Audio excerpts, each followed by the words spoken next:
podcast on the Podfix Network. You can check out more shows like it at podfixnetwork.com.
Check, sound, check. Can I try? No. Can I try it too? No? You're not allowed. You keep quiet. Check. Check. Sound. Check. Hooray. All right, restream. We're streaming. We're simul streaming, I guess. We're multi-streaming to Twitch and to YouTube today. Ooh. Dan says it works on Twitch. Man, that fucking Did you know that chat is huge, man. Jesus. Oh yeah. That was my nickname in high school, by the way, Twitch. That's what everyone called me. No one called me by my actual name. They just called me Twitch. Seen that over on YouTube. Check, sound check. Oh my god, I should get the Big Boss Man's theme music for whenever the Big Sauce Man is on the show. Who's the Big Sauce Man? You? Me? You are the sauce, are you not? I am the A1 steak sauce. Loy Choss. The Loy Choss. Choss. That guy. That's who he is. Welcome, patrons. Welcome, including brand new patron, Shut Up Shampoo. Hashtag Shut Up Shampoo. Pledging at the $1 level. Welcome. We're officially over double digits, man. We're oh yeah. We officially have 11, not counting Patrick Sherwood, who is our prize-winning patron for the month. Welcome, Shampoo. Welcome, Shampoo. I have the shame mic. I have the shame mic. I have the shame microphone right now. The microphone of shame. The microphone of shame. I have the invisible microphone. Well, you can see your guys' microphone, but you can't see mine. See, it's invisible. Loy Sauce, go hit him.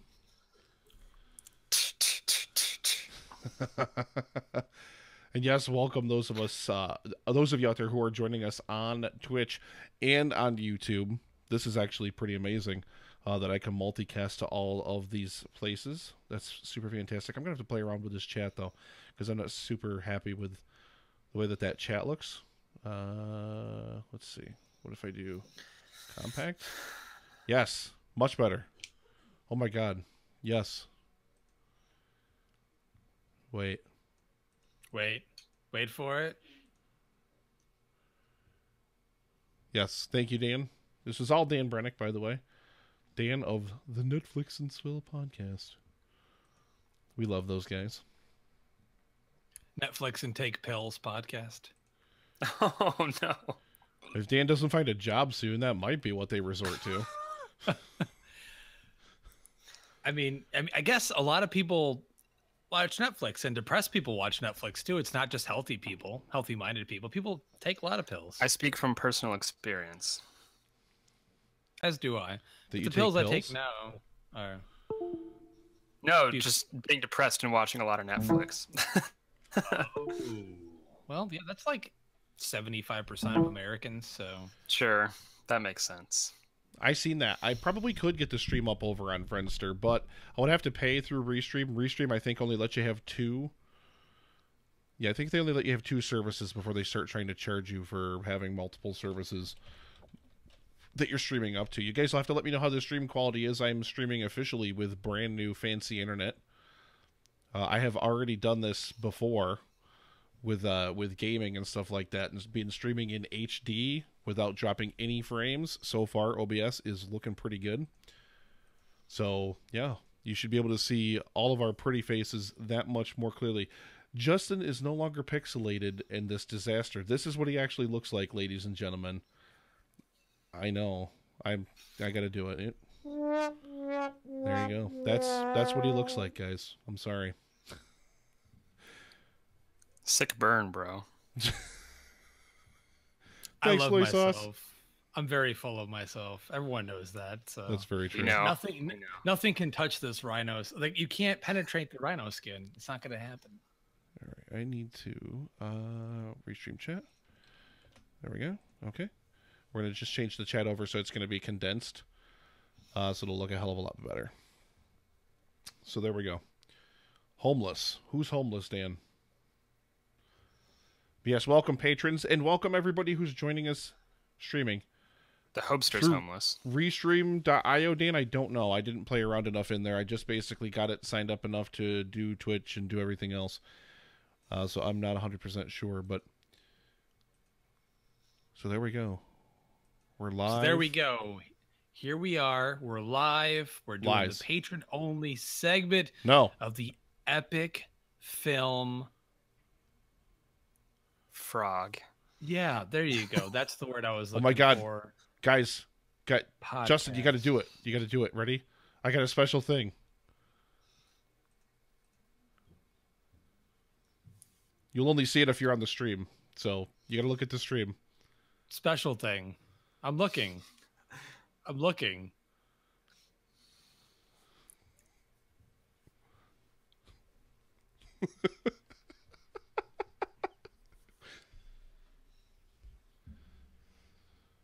I see nothing. I hear nothing. Are you watching the stream? Yeah, dude. Oh, yes! Now I see it. The delay. Jesus Christ. Dan saw it like 15 seconds ago. How the fuck? Man. I don't know. That's Wow. the delay that I'm dealing with here, ladies and gentlemen. This is whenever you do the fucking frog voice. I'm just gonna So now you don't see me doing it. This is I'm fantastic. just gonna put that up. I was like, oh my god. I did that last week and I was so excited to actually do it. And I had to quickly add it to the 4-person. This, ladies and gentlemen, if you're watching on the stream or if you're rewatching on YouTube or wherever after the fact, this is going to be Livestream for the Cure 4-person. So if we have 4 people on the air, this is what our layout pretty much is going to look like. Of course, it won't have the restream chat up there in the corner. Right now I have just my screen mirrored on my other thing just to add a 4th person in there. But that's where we put the restream chat. It actually works out pretty perfectly because, ladies and gentlemen, we are welcoming the god of podcasting himself. Ladies and gentlemen, Loy Sauce. that guy. He's here. Oh, thank you. What's up, boy sauce? A1 steak sauce, motherfucker. Who votes we just leave the epic film frog picture up over Justin the whole time? Aye. If that's really what you want, I'm totally fine. That means I can be naked again. I don't want to have to wear clothes, dude. Everyone's in bed. The dogs are away. The rats are away. No one's here. I want. But yo, yeah, you to the Loy to the Choss. How you been, bro? What's going on? I've been very well recently. I got to see the best movie ever made, Speed Racer, up on the big screen this past week. So I'm doing pretty well. Oh, Yeah, my with God. that new Fandangle HDR and that Theater A, my favorite theater at Alamo. Man, you guys installed HDR. We did, and for those who don't know what HDR is, its high dynamic range, which essentially boosts the colors in film, makes them even more bright and vivid and colorful.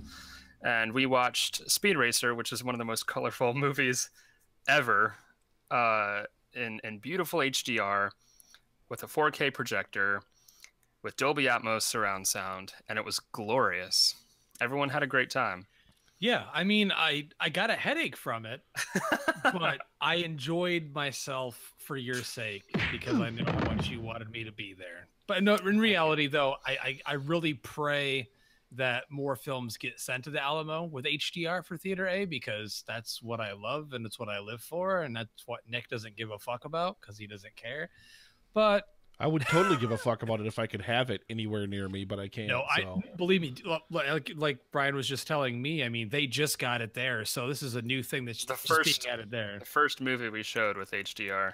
Nick, have you seen Speed Racer? I have never seen Speed Racer. No, I hadn't either. I highly recommend it. It's on Netflix. Not for Nick. No. Nick will like it.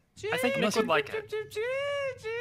I don't think Nick will like it. I think other than John Goodman, because John Goodman is fantastic. There's a scene in it where John Goodman beats the fuck out of someone and spins him over his head and throws him around. It's awesome.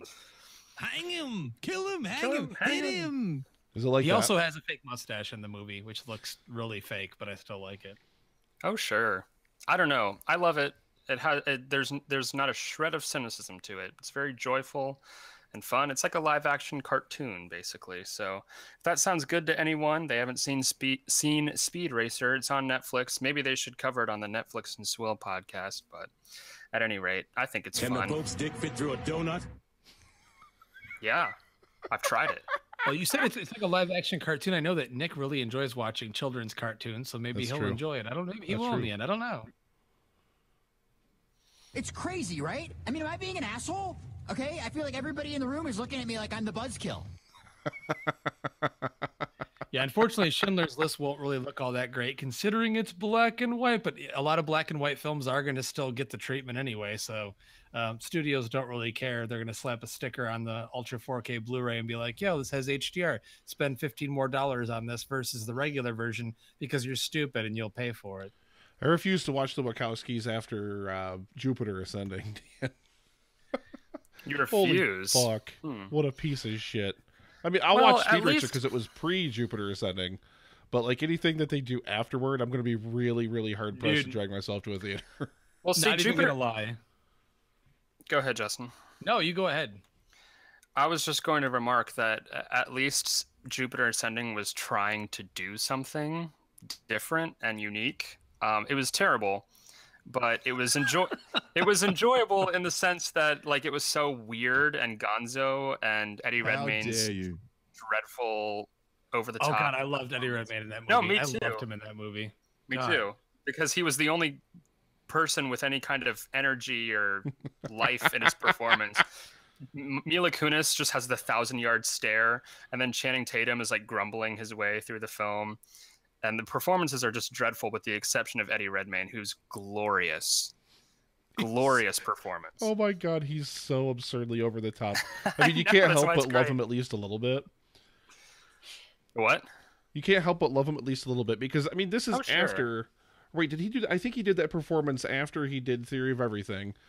And the movie came out like a few weeks before the Oscars, where he would eventually win for playing Stephen Hawking in that movie. And he just... I mean, it's literally like the night and day. I mean, he kind of, you know, to give him credit, he throws himself wholeheartedly into both performances.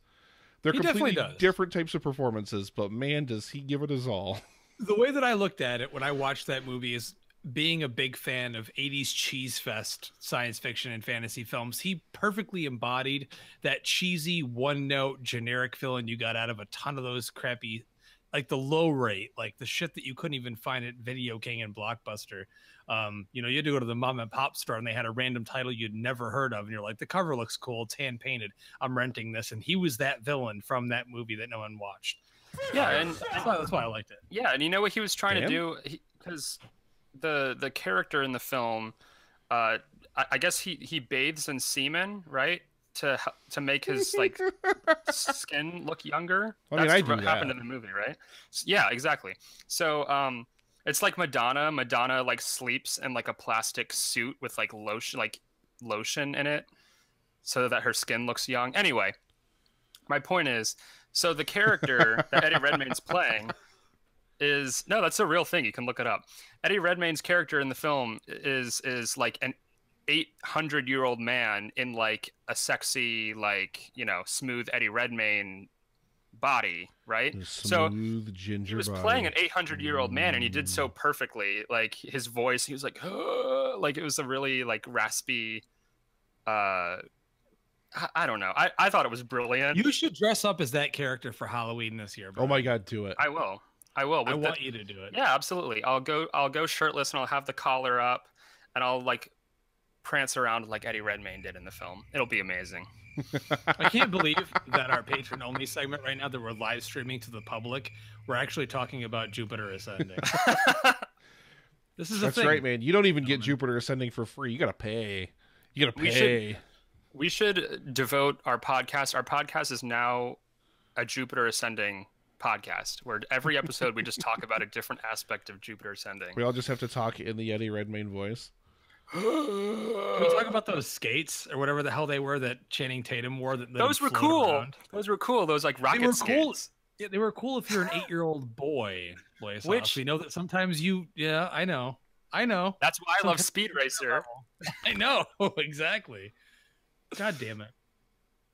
What else is happening? Let's move away from Jupiter Ascending, Danny, please. No, I will not. No. So is Greg coming on here, Loy Sauce? You're the one that texts Greg Sestero like all the time. Is he coming on the podcast? Sure. We'll just have to come up with the time that we're all available. He's impossible to get. Well, I won't say that. That's not the case. He's very accessible and easy to reach out to, but like his schedule changes so much. The Best Friends screening is now not happening at the end of June, like I thought. And he's also moving the release date of Best Friends Volume 2. I don't know if I should be saying this.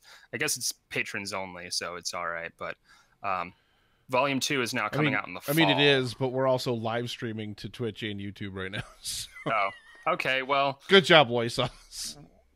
This is exclusive information, I guess. But yeah, Volume 2 is now not coming out in June like I anticipated.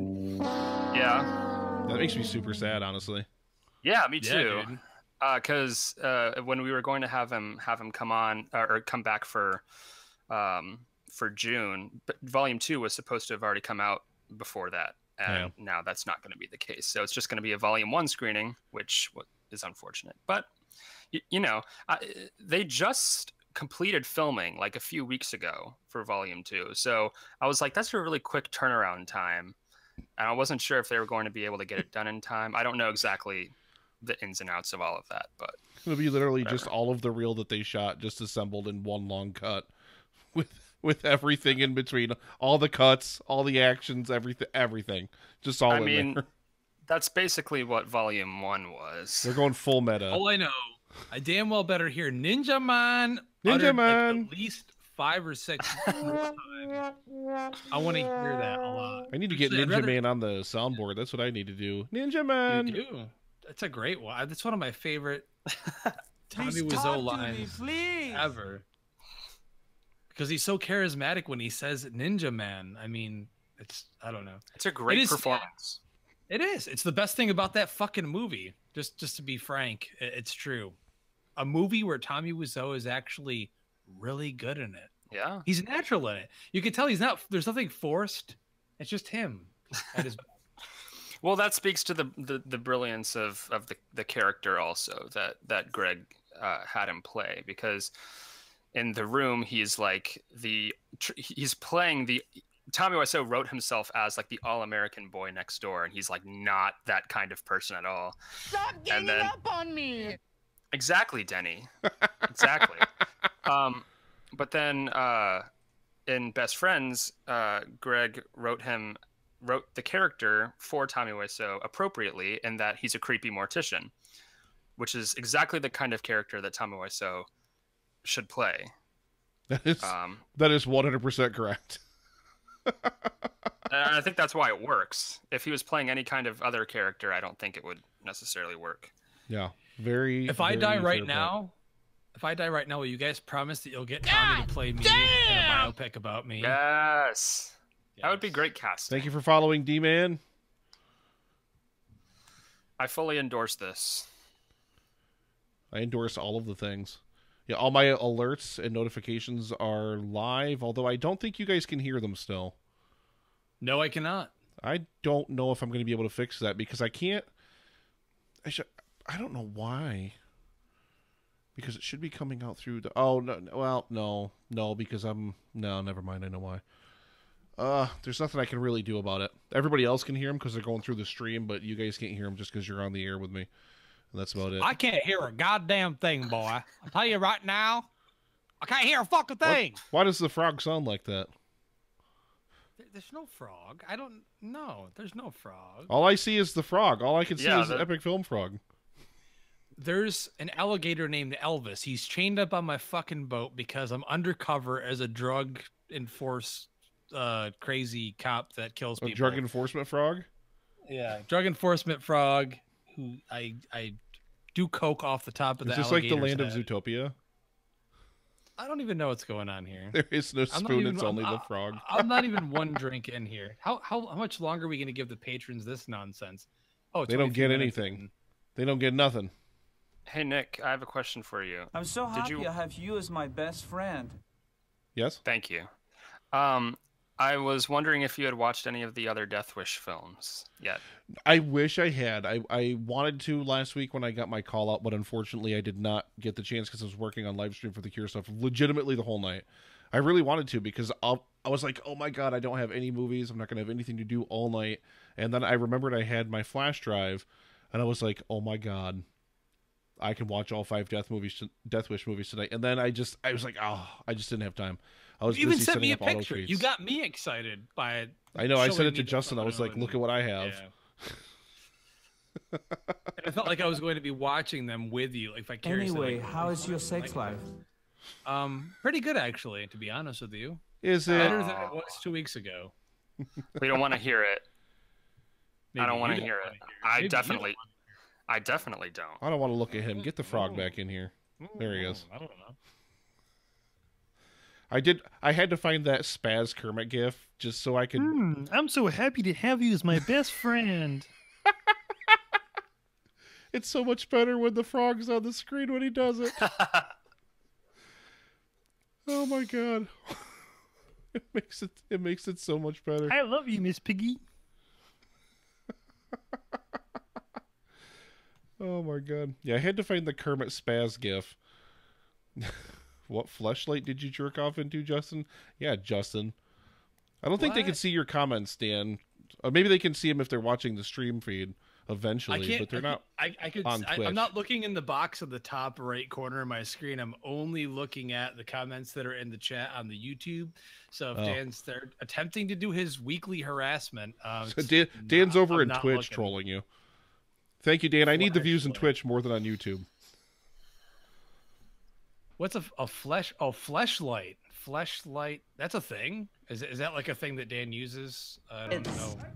It stinks. I don't know what a fleshlight is. I'm gonna look this up. Is that like a thing, or did he just misspell? Look it up. It's a thing. Just Google it. Oh, okay. He doesn't know what a fleshlight is? Is he being fucking serious? There's no way he's being serious. A flashlight is the thing that illuminates darkness. You just press the button and light comes out. No, fleshlight. I know what a fleshlight is. Now that I looked at the picture, Dan must have one to know exactly what it is. I sucked a dick last night. I'm sure Dan has one. I would never look into such things because I haven't needed one since I was 14 years old. Boom. Just saying. Patrons, please up your patronage as high as you possibly can.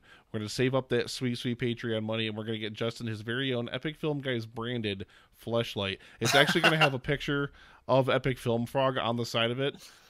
And how would anyone know what that thing is unless you use one or you looked into buying one? Why would I look at that? Because I know pop There's culture one on there references. with like from probably Rick and Morty, isn't it? It's something disgusting. It's something dirty. No, and that way predates Rick and Morty. Then what the hell is it from? What fleshlight? It's been referenced in several shows and YouTube videos. Oh my God, for years. Okay, so YouTube videos, don't watch them unless it's Dan Bell, okay, or Michael Jackson videos. Or you said shows. I sucked a dick last night. What about that show? That's different. That's the real thing, though. That's the real. I'm not sucking a piece of plastic. He said that he dismembered the boy. He sucked the blood out of the penis and the scrotum, and then he put the balls in his mouth. Oh my God, redneck Justin. We've been doing new Justin character for a while now. The Hopsters, I don't know, on a cross-country booze tour or something. I don't know what the hell happened to him. No, he's around. Nobody's complaining, believe me. I went out in the hallway the other night to take the dogs out, and I smelled the most horrible stench ever.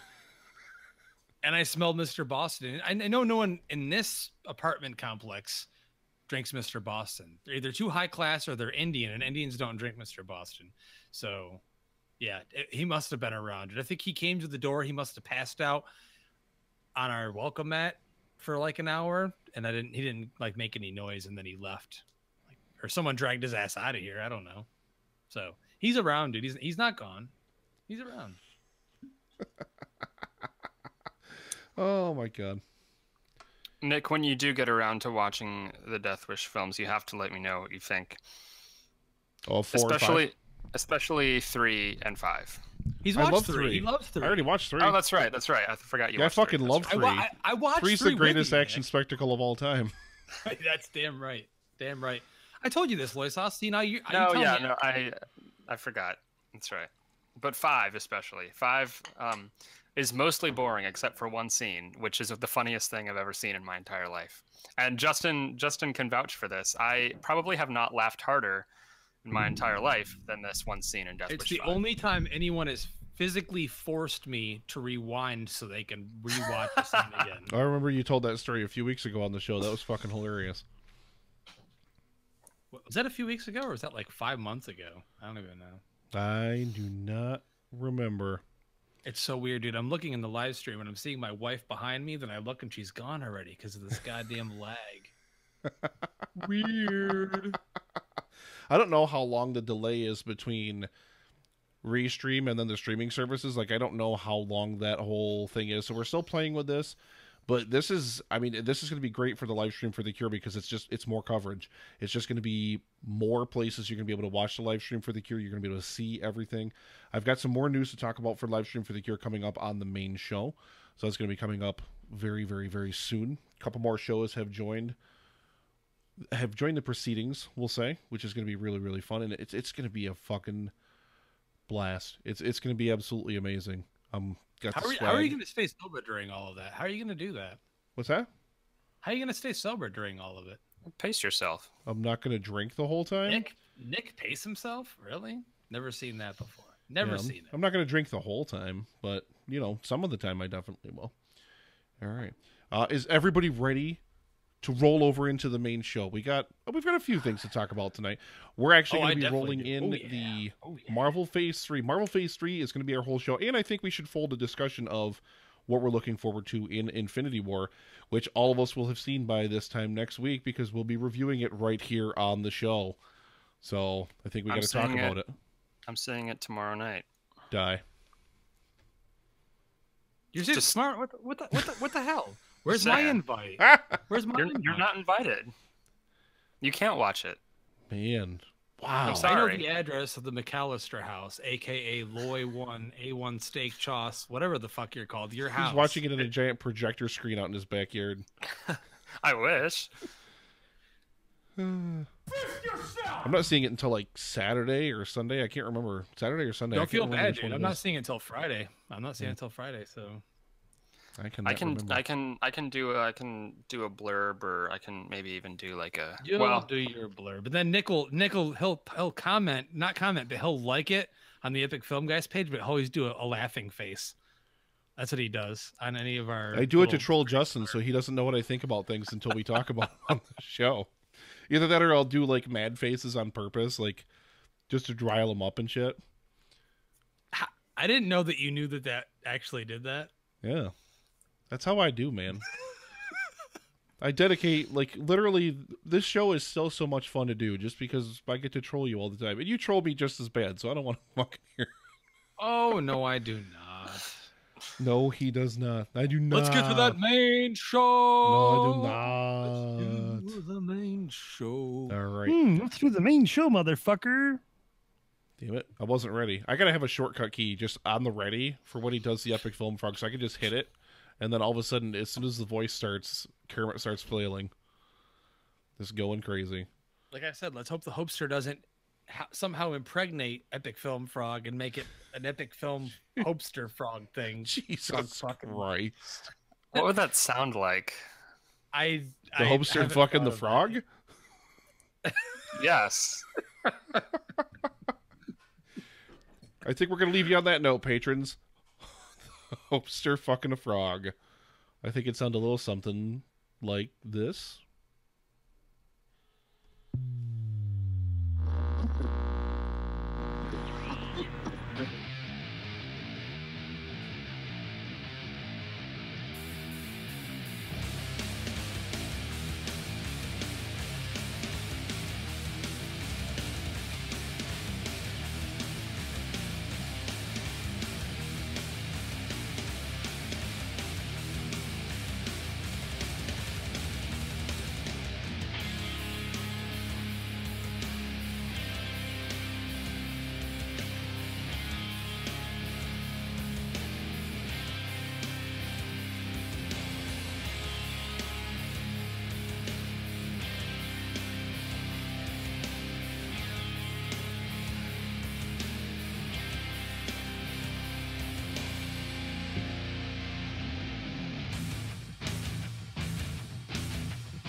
I forgot the frog was still up on the fucking screen.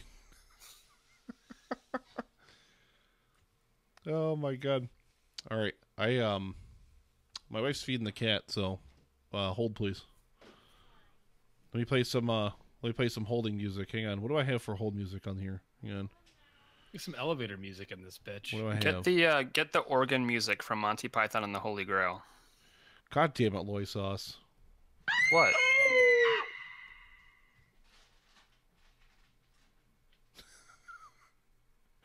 What was that? Do I even have any? I don't even think I have any music on here. Here, live stream for the Cure promo. Yay! I'm Nick.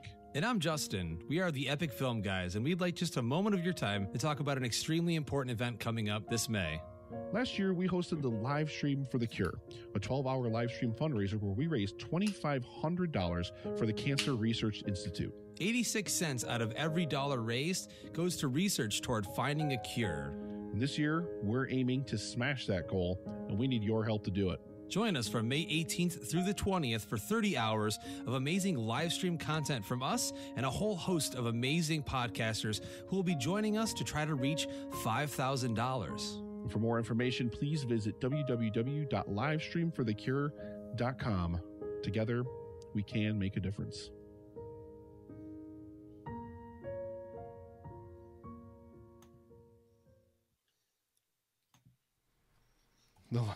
Can it be the live stream for Dan's wallet? No. Does your wallet have cancer? All right. Okay. So.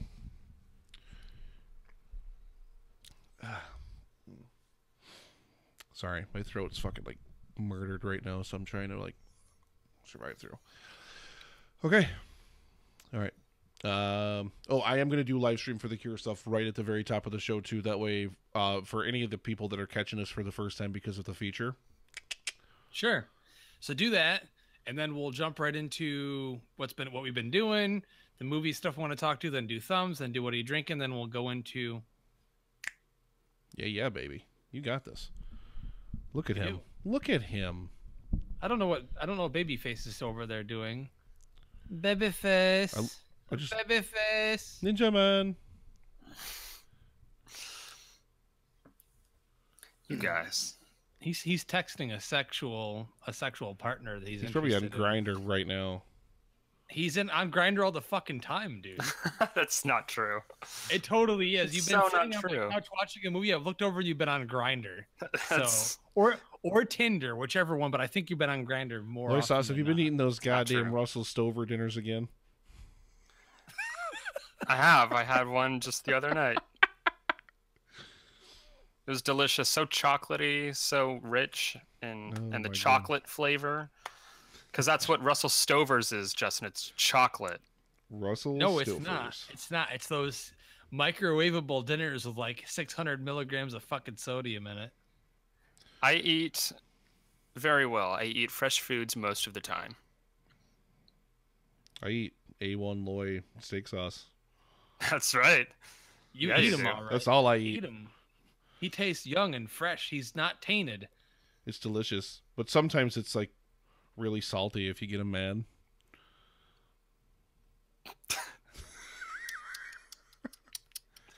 That was a face.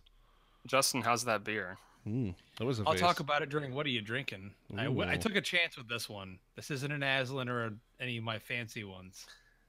All right. Just pulling up my list of different shows and stuff like that I got to shout out here. It's one of your Dos Equis that I stole from the fridge and I put orange juice in it. Ew. Oh, fuck. Oh. Why? Yeah. I feel like that would just be the worst combination. Right? He told me when he dismembered the boy, he sucked the blood from the penis and the scrotum and put the balls in his mouth.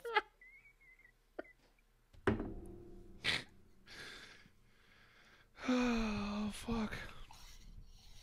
All right, with that, we are live in 5, 4, 3, 2. Good morning, ladies and gentlemen. Welcome to another brand new episode of the Epic Film Guys podcast. Welcome. If this is your first time here, big props to Podbean. Thank you very much for featuring us to help promote the live stream for The Cure. So if this is your first time here, I'm Nick. And I'm Justin. We also have our good friend Loy Sauce, the self-proclaimed god of podcasting, joining us this evening. Sound check. We already did Welcome, sound checks. Why is he doing that? Yes, it is I, Loy Sauce. Thank you for having me on the show once again, gentlemen. We love you. But yeah, huge props to Podbean. It was the best feeling ever, Nick. I can't tell you enough. Like going onto the Podbean app, and then as soon as I open it, the first thing that pops up is our beautiful faces right That's at the right. top of the app.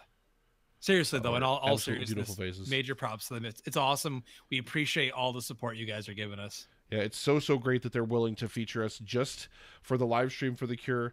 If you've never listened to the Epic Film Guys podcast before, if this is your first time, if you clicked on that banner and you want to know what this crazy show is all about, we talk about genitals mostly, sometimes movies, occasionally funny stuff. And beer. And booze. And beer. That's right, beer. Yes, we do beer. genitals. Yeah. Back to genitals. Did you just go back to genitals? We have a frog. He likes to come on the show. We do have a frog. Speaking of and Justin, a drunk homeless bastard. Speaking of genitals, I gotta say, last week on the show, I put out the challenge to our listeners. I said I needed a sound clip of Donald Trump or the best facsimile that we could get saying that line that everybody that does listen to the show knows so well. And we're gonna break in the new people really, really easily, really quick. All right, so we got this from one of our listeners here. Here we go. I sucked a dick last night. It was huge. That's Donald Trump, ladies and gentlemen. President Donald Trump. Sounds just like him. Wow. It's pretty damn good, I gotta say. I like it. I say we send it to Fox News. Sounds like fake news to me. I sucked a dick last night. No, that Fake doesn't. news. That's not fake news. We're going to be talking about fake news in a little bit here when we start talking about some movie news that hit over the weekend. But I got to ask you guys, Nick, I'm going to start with you. It looks like you had some fantastic adventures over the weekend. How you doing, man? What did you do this last weekend? Well, I'll tell you about that right after I play this promo for the live stream. Keep quiet. He's trying to drive this show along. He's like, I want to go to bed. Mush. I just want to watch a shitty 80s movie. That's all. I'm Nick. And I'm Justin. We are the Epic Film Guys, and we'd like just a moment of your time to talk about an extremely important event coming up this May. Last year, we hosted the Livestream for the Cure, a 12-hour live stream fundraiser where we raised $2,500 for the Cancer Research Institute. 86 cents out of every dollar raised goes to research toward finding a cure. And this year, we're aiming to smash that goal, and we need your help to do it. Join us from May 18th through the 20th for 30 hours of amazing live stream content from us and a whole host of amazing podcasters who will be joining us to try to reach $5,000. For more information, please visit www.livestreamforthecure.com. Together, we can make a difference. And donations are open. You can make an early donation over at livestreamforthecure.com, that website that you just heard in there. We are less than a month away from the Livestream for the Cure. And we've got some more shows that are going to be joining us for the event. I didn't pull up the list in time. That should have been far more smooth. How lazy of you. How lazy of you. I know. I cannot believe it either. We're going to be joined by Da Podcast. That's just what it's called, Da Podcast. Da Podcast. Steve from that show is going to be joining us. We are going to be joined by Talk Spooky. Talk Spooky to Me. They're actually two ladies out of the UK. Going to be joining us on, I believe, Sunday. I love that name. Wow, such a great name. Hello Life and the Pod Stuff, Perry and Lindsay, who have been amazing supporters of this event. Thank you very much, both of you, by the way. I think are finally cemented in their time for Sunday. So they're going to be joining us on Sunday, like in our very last programming block.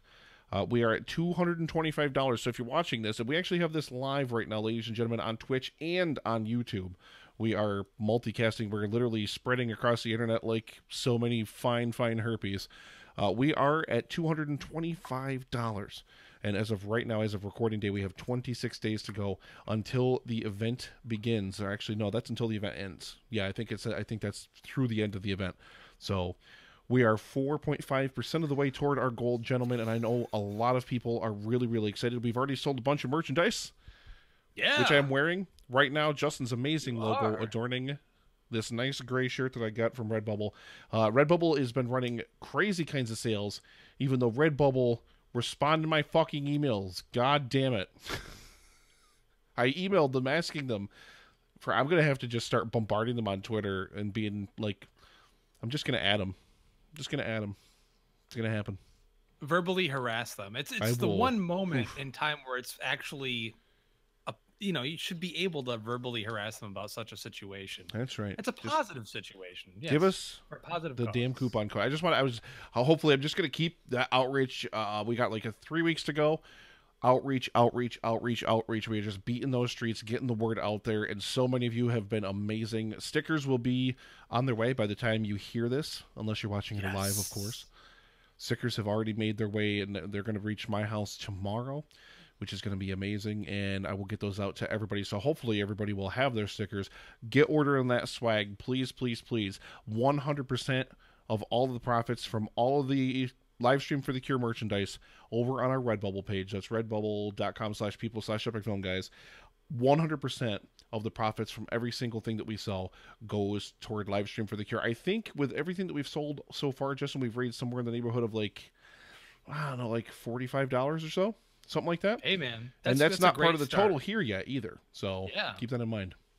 Fantastic start. And for those of you interested, you can put the Livestream for the Cure logo on all kinds of different stuff. It's not just t-shirts. You can put it on a tank top. You can put it on a sweatshirt. We have different available options for you. So if you want it on a coffee mug. Yeah. Coffee mug, whatever. Travel mugs. Yeah. I put it at, I uploaded, or not uploaded because it was already up there, but I optioned a whole bunch of additional merchandise just to throw more stuff out there. You could get a Livestream for the Cure clock. I don't know why you would. A fucking clock, ladies but it's and there. Gentlemen. A clock, and it's all for a great cause. It'll get, hey, if you're a podcaster or you have a nice little collection room or a man cave, put it in there, man. It looks great. But I really appreciate all your support. And thanks for the kind words about the logo. The logo spent a lot of time on that, and it looks great amazing. on that shirt you're wearing. It makes you look stylish. It looks amazing. Yeah, man. So make sure you get those shirts, and like I said, 100% of the profits. No, I do not believe we have Livestream for the Cure leggings, Dan. Although we should. We really should. I can custom make you a live stream for the cure thong, Dan, if you'd like, but only if you promise to take private photos of yourself and send them only to me.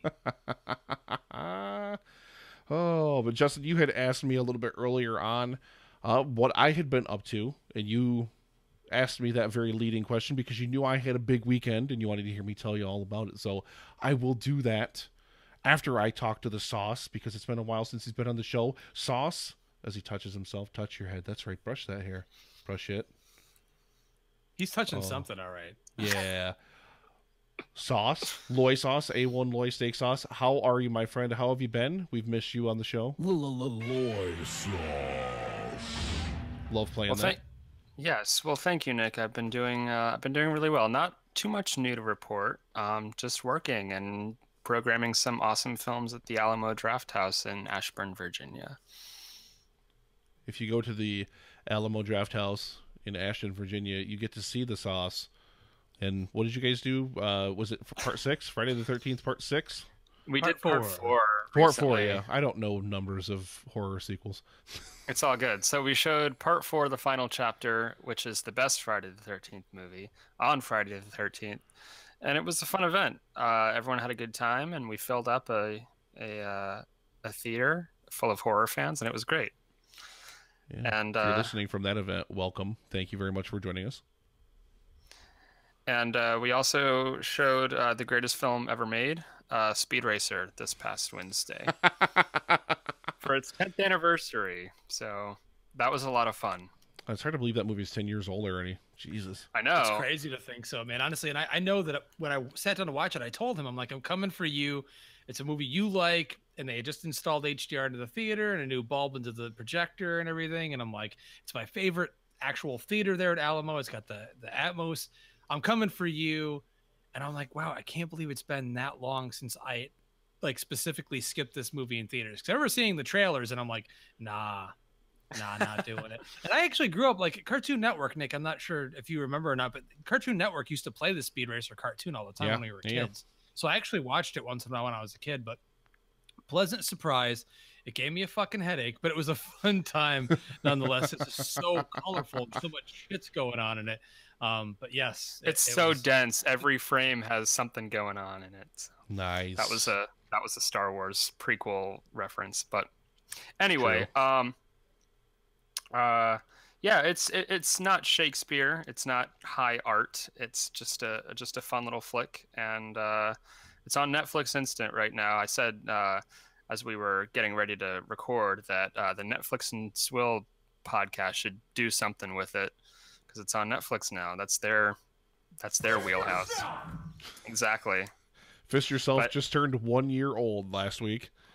Really? That was 1 year ago that they took over the show last week, and that was when that sound clip first originated. Wow. Happy birthday, Fist Yourself.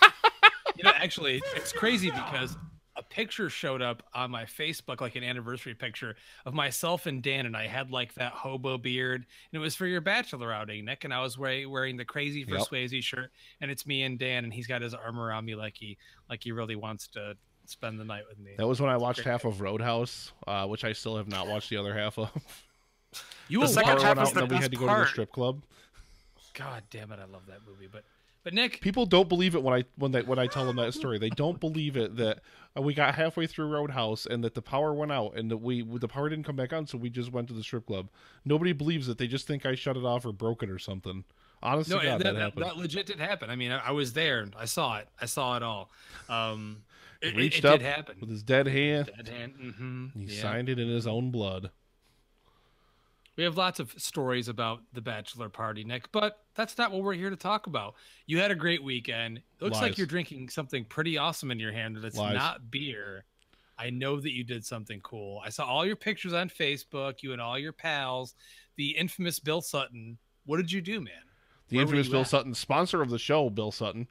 Thank you very much for sponsoring the show, Bill. We love you. Went up to the Finger Lakes this weekend, which I have not gotten a chance to do in quite a while. Met some college friends up there, including the, Bill Dozer himself, Mr. Bill Sutton.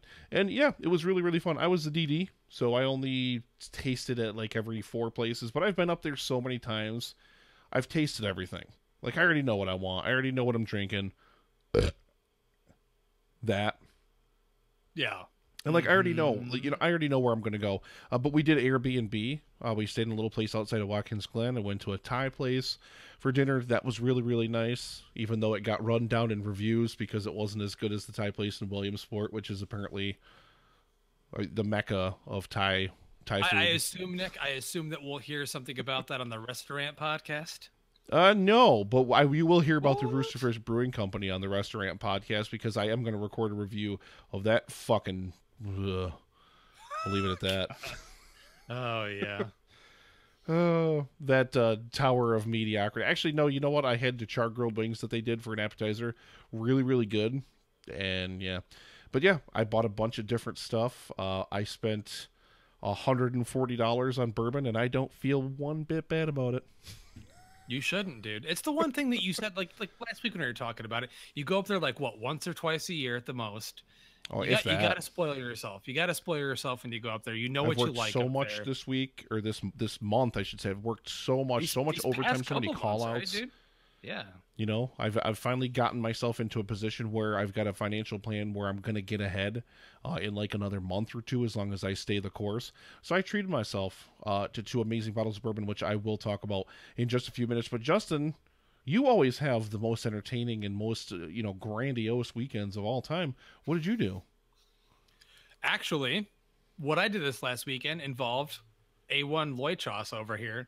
The only thing that I did this entire weekend is I went to Monster Golf, which is like blacklight, neon, really cool monster horror themed mini golf.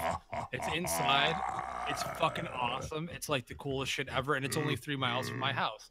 So not only do I have the 6-story laser projected 4K IMAX 3 miles down the street, not only do I have Alamo Draft House 8 miles down the street, I also have Aslan 2 miles down the street, and I have Monster Mini Golf. So I guarantee you, fuck off, I'm Justin. never leaving. I'm never leaving this area. It's never happening. But we did do that. That was really cool. But I didn't do anything all that special. But I did want to talk about real quick a little bit of movie-related stuff that happened the end of last week over the weekend. Wait a minute, is this a movie show? We are the Epic Film Guys. God damn it. So Can't we just be the Epic Guys? Epic Nothing Guys. Can we just become a variety show where like some episodes we do like songs and dances and shit? I'm totally cool with that. If you can hear me tap dancing through the microphone, let's do it. Oh my God, we're totally doing it. But I could not be more excited. On 4/20, April 20th, this last Friday, Blumhouse released the first official teaser poster for their brand new Halloween film, strangely titled just yet again, Halloween. We got our first look at the new mask, which kind of caused a little bit of a fan uproar a little bit. A lot of people were really dissecting it. Now, Loy Sauce, why don't you tell our listeners what the mask looks like? The mask looks like an old man face. You have the iconic Michael Myers mask with the sunken in eyes and everything, but it has like wrinkles and liver spots, and it looks like a shriveled up old man face. And this led me to wonder, is this just for the poster? Are they taking artistic license and just making it look like an old man face to impart upon the viewer or the spectator that this is 40 years later, it's now an older Michael Myers? Or is that how the actual mask is going to look? But it was confirmed by the producer on his Instagram account.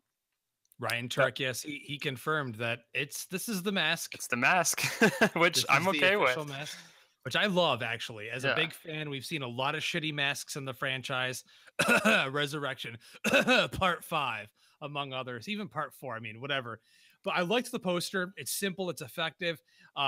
Obviously, fully aware of why they're going with just the title Halloween again. I don't like it. No, with brand recognition, it's going to get those mainstream, general moviegoers in theaters. It's another Halloween. It's just called Halloween.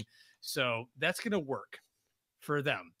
Also announced is official confirmation that John Carpenter will be doing the score for the film. So no more rumors about it. No more him being wishy-washy about it. It's happening.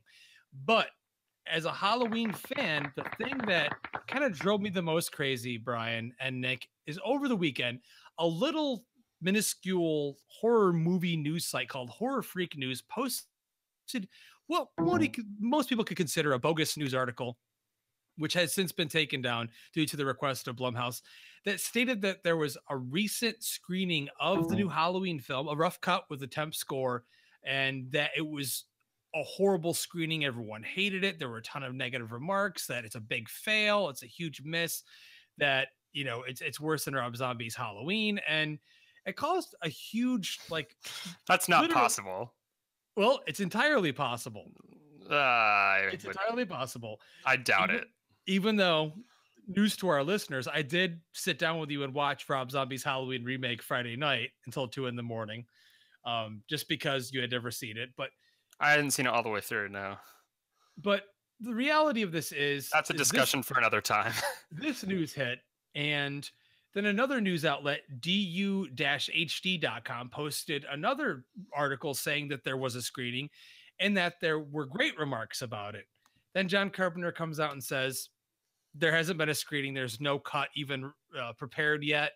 Nothing happened. Yet Jason Blum, who owns Blumhouse, which is one of the biggest horror outlets ever for movies hitting theaters these days, you know, commented publicly a few weeks ago, yes, I just watched a cut of the movie. I'm really excited about it. I'm paraphrasing here. So what's bothering me here is how fans are so rabid these days. We've talked about it so much, mostly about comic book movies, but it's venturing into the horror community and every other genre. And it's driving me crazy that fans can't just sit back and wait for a trailer. Like, did you see these comments, Brian? I saw on Facebook, on John Carpenter's official page, how, so there was one fan who's like posting in the comments, but look, like I saw a photo of someone who had like the ticket, like the screening ticket, and he was commenting that under John Carpenter's statement that there's been no screenings or anything. And just like, but how can people have a ticket if there wasn't a screening? And it's like, do you know how easy it is to just like bullshit, Photoshop, like make something, make something and print it out? Like you're arguing with hang tight for just a moment. I'm actually going to send you a winning lottery ticket for $500 million. Oh my God, it's really? Be 100% Are you serious? Oh legit, real. And I want the God. first thing you do with that to be to book the Epic Film guys to play Earth, literally just planet Earth. Like we're just going to be everywhere. Like Done. literally it's every auditorium of all time forever. Oh my God. God, people are fucking dumb. God bless you, Nick. Thank you. I'm anxiously awaiting that check in the mail. Thank you so much. But anyhow, yeah, I just like he's arguing with John Carpenter himself, the master of horror. This is the verified account with the blue check mark and everything. John Carpenter himself. You're going to argue with him how the movie business works? Like, come on. These fans are insane. And Nick knows this. We all know this. We do a movie podcast. I guess you could call it that. Lies. They screen every movie. And they screen it as far out as they can whenever they put together a cut that they feel worthy to be looked at. And they look at it to see what can be bumped up here, what can be changed there, what needs to be improved, what do they need to do in the end to make a good movie. It's a normal practice. And I personally believe that they did do a screening. Now, was this a highly publicized screening? No, but Blumhouse has actually asked all these new news outlets to remove any information about this screening or about reactions from their websites, which they have done. Both articles have been officially removed. But my point is, dude, as a fan first, wait till you see a trailer. I know fans, like in this day and age, they're so uppity and they're so anxious. They can't wait to actually see anything for themselves. They want to just take rumor as fact and they want to just shit all over it and be angry about it. It's like, dude, please, like my reservations are there about a movie 40 years in the making, another sequel, another / reboot, but I'm really excited. I think people should really wait till they see something for themselves before they start judging. And that's just with anything in general, not just movies, but I mean, come on, dude. Yeah, and then like there was I don't want to call anyone out, but when you posted the poster, there was someone in the comments saying like this will be a flop. And I'm like, well, first of all, it's definitely not going to be a flop. And second of all, like what makes you think that this movie is going to be a flop based on the teaser poster? I mean, come on. I don't know. I think people are so quick to write things off nowadays. I mean, take a look at I know it's a divisive film, and I have a feeling that this Halloween reboot or sequel is going to be very similar to Star Wars: The Last Jedi, where it's like fans are just going to completely reject it no matter what. No matter what's in the movie, no matter how good it is, no matter how well made it is, people are just going to have a problem with it from the get-go. And I hope that's not the case. I would love for this movie to just be a movie that pleases both fans and general movie-going audiences. But I don't know. I just feel like fans are so jaded nowadays. Like, people go into movies expecting the world and a half. And literally, I saw this comment on the poster on one of my other friends' posts that posted it to their Facebook. The first comment was, "I hope it fails." And that's really a negative way to look at things. I mean, let's just hope everything's great. But leaving that aside for now,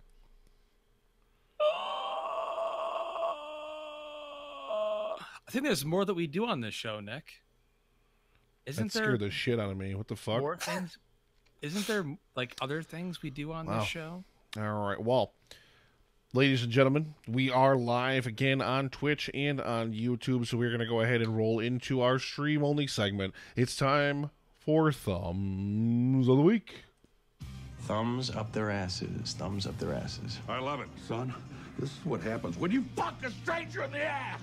I love it. Two very enthusiastic thumbs up. Shut up, shut up, shut up! Jesus Christ, man, what the hell is wrong with you? Please, just shut up! Fuck! All right, and stream both Twitch and YouTube. Anybody that's out there listening, anybody that's out there watching, go ahead and drop your thumbs. There. Keep quiet. Over in the stream, and we will get to those in just a moment. And because he's here, because we love him, because, quite frankly, he is the god of podcasting, ladies and gentlemen, kicking it over to you for any thumbs that you might have for the week. Thumbs up for Speed Racer.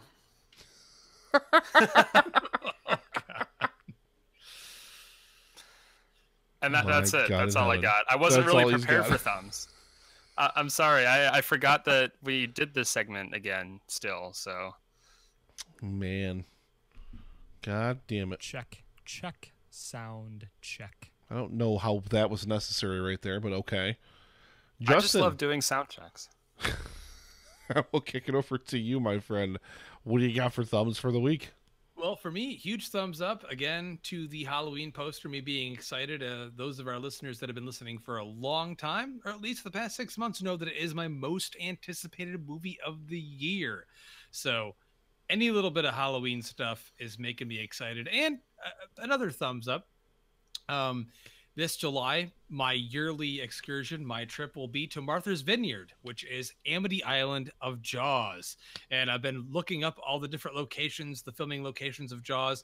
And I'm going to actually be doing a video, like a full-fledged, edited, well-done video for you guys on the Epic Film Guys page. Amazing. When I go there. So I'm very excited about doing that. I've been actually doing a lot of research on that and actually figuring out what breweries I can hit up while I'm there as well. Apparently, Nick, they have really great food on Martha's Vineyard because a lot of fucking rich people live there. But that's my main thumbs Imagine up, that. Getting excited for my trip this July. So yeah, man, that's it. All right, and over to the stream from director Brennick. Thumbs up to Kodachrome on Netflix. He's been plugging that legitimately all night over there. I can't wait to hear their episode about that tomorrow. From Jared Taylor, Destruction in Human Form, also one of our sponsors, along with Dan. Thumbs up to Nick's weekend trip. Well-earned. Thumbs up right back at you, my friend. Thumbs down to Jared always going to all these breweries and never taking me with him, because he's at one, like, I swear to God, way more than we are nowadays, Justin. We should have Jared be like a side thing of the Epic Film Guys where he just goes and reviews brewery stuff. That'd be awesome, because he goes to more breweries than both of us combined. That would be amazing. All the time. All right. Also from Dan, thumbs down to the obvious thing, which I believe is him not having a job. From Dr. Homie, thumbs up to finishing the Marvel Movie Challenge in prep for Infinity War. I did not even attempt the Marvel Movie Challenge. Loyas, did you attempt the Marvel Movie Challenge? I did not get to phase 3, but I watched through phases 1 and 2. Jesus. Why didn't you just skip phase 2 and watch phase 1 and 3? I should have. I thought I would have the time. I wasn't on your show last week to talk about phase 2, but phase 2 is easily the the weakest. So of how the far were you into Thor: The Dark World before you were like, I regret my choices right now? Wait, sorry, what? How far into Thor: The Dark World were you before you instantly regretted everything? You know, Thor: The Dark World is easily one of the worst Marvel films. It's right in the bottom 3, I think. The bottom of the barrel. Yeah, but it's still entertaining, and if you look at it from the perspective of B-movie fluff, that's really all it kind of needs to be. It's Thor. I mean, what else? I mean, Thor Ragnarok showed there's more you can do with the universe and the character, but you know, it's fine. Yeah, there is more that you can do with the universe and the character. You throw Jeff Goldblum in your film and you have a hit. Right. That's all you need to do. But it's like, don't cast Christopher Eccleston and Natalie Portman in your film and then utterly waste them and give them absolutely nothing to do. Right. It's just it baffles me. But Marvel don't care. Marvel don't care. They made money off that movie. It's fine. It's fine. I mean, it is what it is. But I don't ever regret watching any of the Marvel movies again because they're entertaining. They are what they are. Some are better than others, that's for sure. Ninja Man. Thumbs up to Ninja Man. Back over in the stream, Dr. Homie, thumbs up for our Get Well episode for Wayne over at the Countdown Podcast, being ready to upload on Wednesday. Wayne, our very good friend over on the Countdown. What's up, my Nubian friend? Hi, Wayne. If you're not aware, I had a hip replacement, so he is now part machine. Badass. So he should be returning to the show probably within the next week or two. But He'll be back. Yeah. You calm the fuck down over there. Hey, I sucked a dick last night. that's what you get when you not step true. out of It never line. happened. I never said that. You emulated someone else's voice to sound like mine, and you made that sound clip. That's not true. Never happened.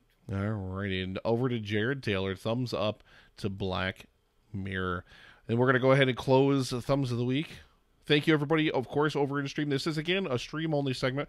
Unless you're a patron of the show, patrons also get Thumbs of the Week as part of the regular release of the Epic Film Guys podcast every single week, including now, hashtag Shut Up Shampoo. So, yeah, if you're a patron, you're hearing this. If you're not, I already cut it, and then we lead into some other part of the show afterward. Well, there's this little thing. No. That I really enjoy. Nope. That we like to do on the Epic Film Guys podcast, where we guzzle liquid down our gullet.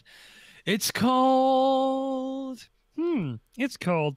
What are you drinking? I really need a better system for getting the frog graphic to pop up instantly when you speak. You're too slow. We love cock. Who keeps saying that? That sounds like Mr. Skins. I don't know.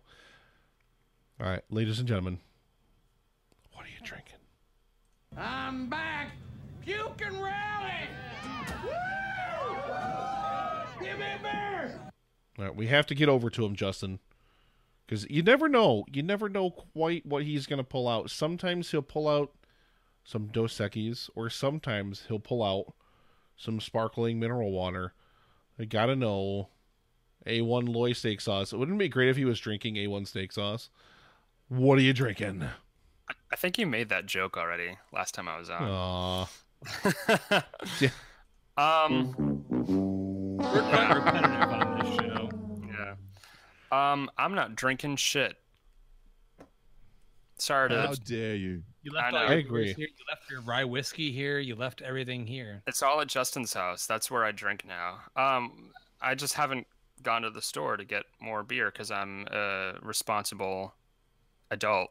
So lazy's more like it. Lazy kid. Shh. No, that's not the case at all. But anyway, yeah, I have nothing interesting to say here. So I'm more interested in what you all are drinking. Let's get to you, Nick, because it looks like what you have is way more interesting. I'm sorry, he's the president. I mean, he when he wants to chime in, we got to let him, I think. He interrupted Hillary plenty during the debates. Very true. So why not interrupt us? Right? Well, if he didn't interrupt us, I'd be surprised. I'd be outright shocked if he did interrupt us. True. Anyway, he actually had respect for human life. But Nick, what is it you got? What do you have in your hand? What do you got guzzling down your gullet this evening?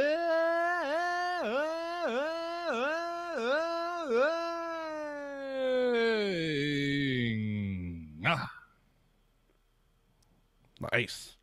All right. Well, yes. In lieu of beer, which, Justin, believe it or not, the only thing I came back from the Finger Lakes with in terms of beer was a 6-pack of Citra hopped pale ale from Southern Tier Brewing that I bought at the grocery store. Actually, it was a gas station that I never even drank any of.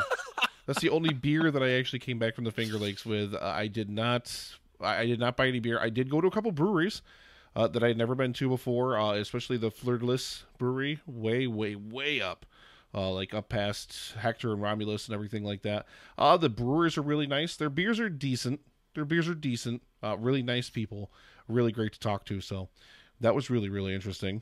And then we went to a cheese farm, and I came in my pants about 17 times. But that's neither here nor there. We are here, ladies and gentlemen. You knew I was going to drink this the first night on the show after I got back from the Finger Lakes, baby. And I'm going to pop it right up there for the live stream to see. I am drinking... This is from Finger Lakes Distilling. This is their 3.5-year single barrel bourbon whiskey. And Justin, what they did with this is they got some Imperial Stout barrels from the Lucky Hare Brewing Company, which is right on the Finger Lakes, also on Seneca. They got some Imperial Stout barrels, and they aged this for 3.5 years in Imperial Stout barrels. So not only do you get that wonderfully smoky flavor from the barrel, you get that nice caramel note in there, but you also get some of that sweet malt from the Imperial Stout, and just a little bit of that kind of darker flavor, like a little bit of a coffee note, a little bit of a chocolate note from that Imperial Stout. Wow. I about shit my pants at the distillery when I had this, so much so that I spent $140 on 2 bottles of it. Dude, totally worth it for good stuff. I will barely like take sips out of it, but it is absolutely incredible. So yeah, Justin, I got to know, my friend, because I see you drinking beer out of your little goblet there. I got to know. You have. What I want what you have. You're doing this on purpose. You're teasing me. When we do the normal show, when we're not live streaming, I can't visualize it the way that I can. That's when true. I can actually you can really see. Look at the color on that. It's a little bit darker than your normal bourbon. So good. Dude, it is beyond words incredible. Jared Taylor, yes, my friend, it is unbelievable. Justin, I've got to know, my friend, what hast thou got swizzling down thy sweaty penis hole? Well, it's all right. Nothing special. It's still a New England IPA. Okay, so I went to Wegmans, and I didn't do my normal Aslan run this last weekend. However, our good friend Toby, who is a big fan of the show, and I are going to be trading a beer this week. But until then, I picked up a Blue Point Brewing Company's Hazy Bastard. This is the new trend now, where every single brewery is attempting to do their own New England. And they can't do them right. Juicy IPA, and this is double dry hopped as well. So typically that would mean to me like a huge aroma. As soon as you open this thing, you pour it into your glass, and it's going to be great. I'm not going to lie. This thing really isn't horrible. It tastes a lot like what you would consider, Nick, a heady topper clone. It's got a little bit more bitterness. There's a little bit more malt than there should be for this type of an IPA, but it's fine. It's 8% alcohol by volume. Obviously, no idea about the IBUs, probably none. But I would say it's decent. I would say it's passable. I'm going to drink them. I'm not going to toss them. But I went to Wegmans. They had them for $10.99 for a 4-pack, 8%. I'm like, hey, this will get me through the show this week. And I didn't get to make my way to Aslan, even though I have a few of those Gozas left in the fridge, which those are saved for a rainy day, my friend. Yeah. But it's fine. It's decent. Caleb, I would probably tell you to chug it and get hammered off of it when we do our Killer Clowns from Outer Space B-side in the next few weeks. Psst, that's actually going to happen. Voice sauce. Schedule that. It's happening. But yeah, man, that's it for beer and booze, and Voice sauce being a non-participator by drinking water. Lame, bro. I'm sorry. If I didn't leave all of my beers at your house, I would have, I would partake. But alas, I picture myself putting a funnel to your mouth, tying you up, and pouring down the rest of that rye whiskey down your throat until you can't walk.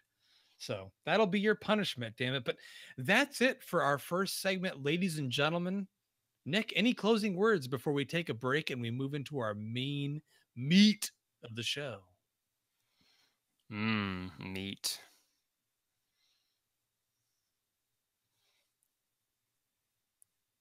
Nick is distracted, I think. Is it by his own meat? His man meat.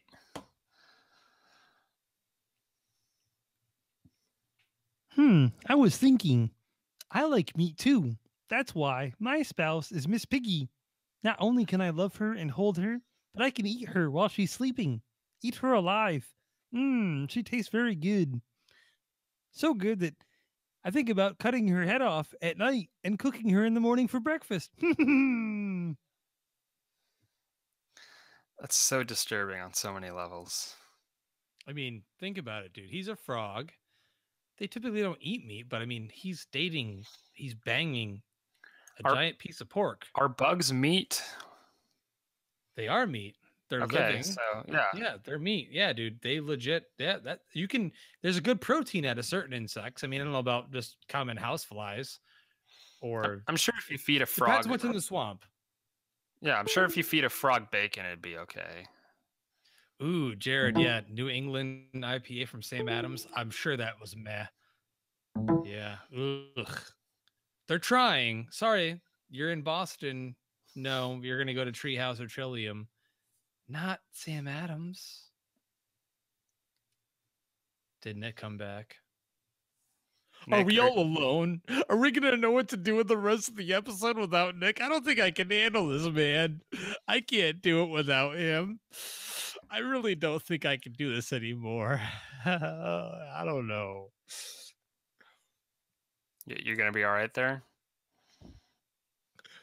Are you crying? Where did he go? You're literally crying right now. Are you in... Is this the Blair Witch Project?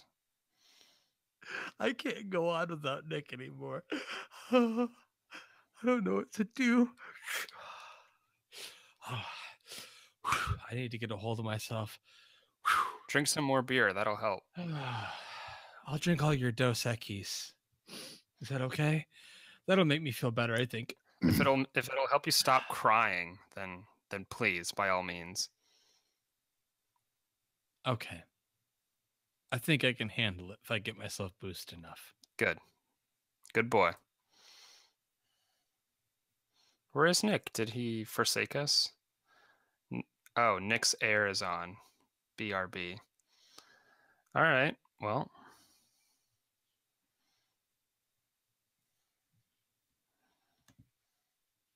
At least he gave us an explanation, right?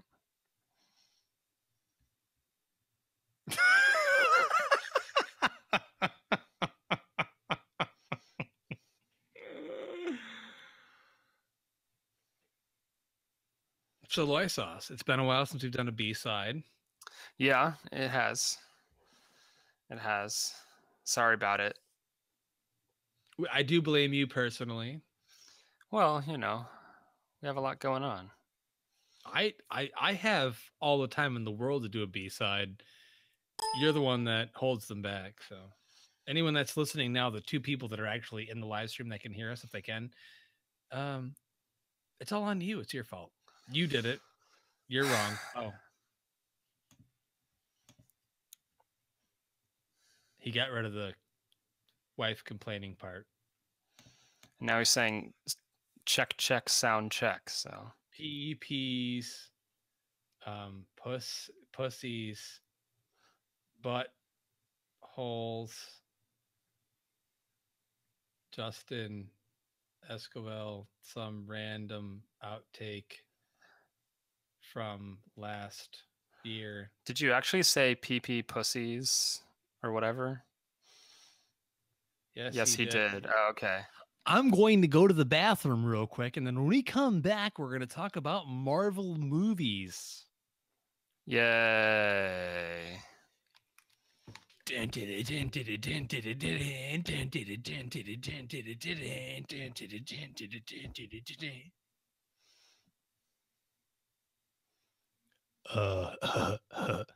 This sucks.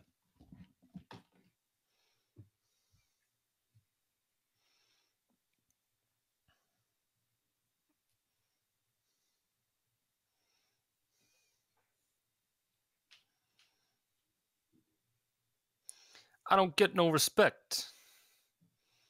Take my wife, please. Next, like Rodney Dangerfield. Yep, exactly. I don't get no respect. I don't know. My Rodney Dangerfield impression isn't very good. I don't do impressions. Oh, Rodney King. Oh, sorry. God damn it.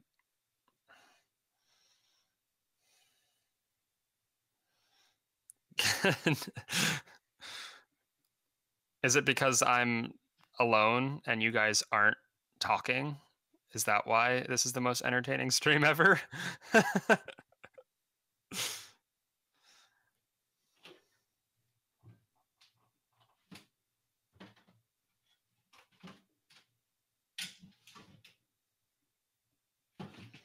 Justin, bring Goji out here. Justin, bring Goji. Justin, bring Goji out. She's in the bed with mother. She's in the bed with her mama. I want her to snort through the microphone. No. What you really want to hear is no, don't. Whatever you're about to do, just don't. Okay. So you were clearing your throat. It sounded like you were going to sing or something. Wow, I'm very offended by the fact that you don't want to hear my singing. You know what? The table behind you kind of looks like Kylo Ren's mask a little bit. The lines on his mask. Dude, I'm like a couple beers in, and you're the one hallucinating seeing Kylo Ren's mask and the table behind me. You know what I'm talking about. Look at it. You can see it from... I don't. I have no clue what you're talking about. No idea. Nick says it's a paintball mask. It's a cheap paintball mask. Of course he would say that. I like it better than Boba Fett's mask. Yeah, man. Yeah. No one gives a fuck about Boba Fett. Best part of Last Jedi was when Snoke made him take the piece of shit off. This is what Nicholas Haskins says. Too bad that J.J. Abrams is going to direct the third film and he's going to put the mask back on him.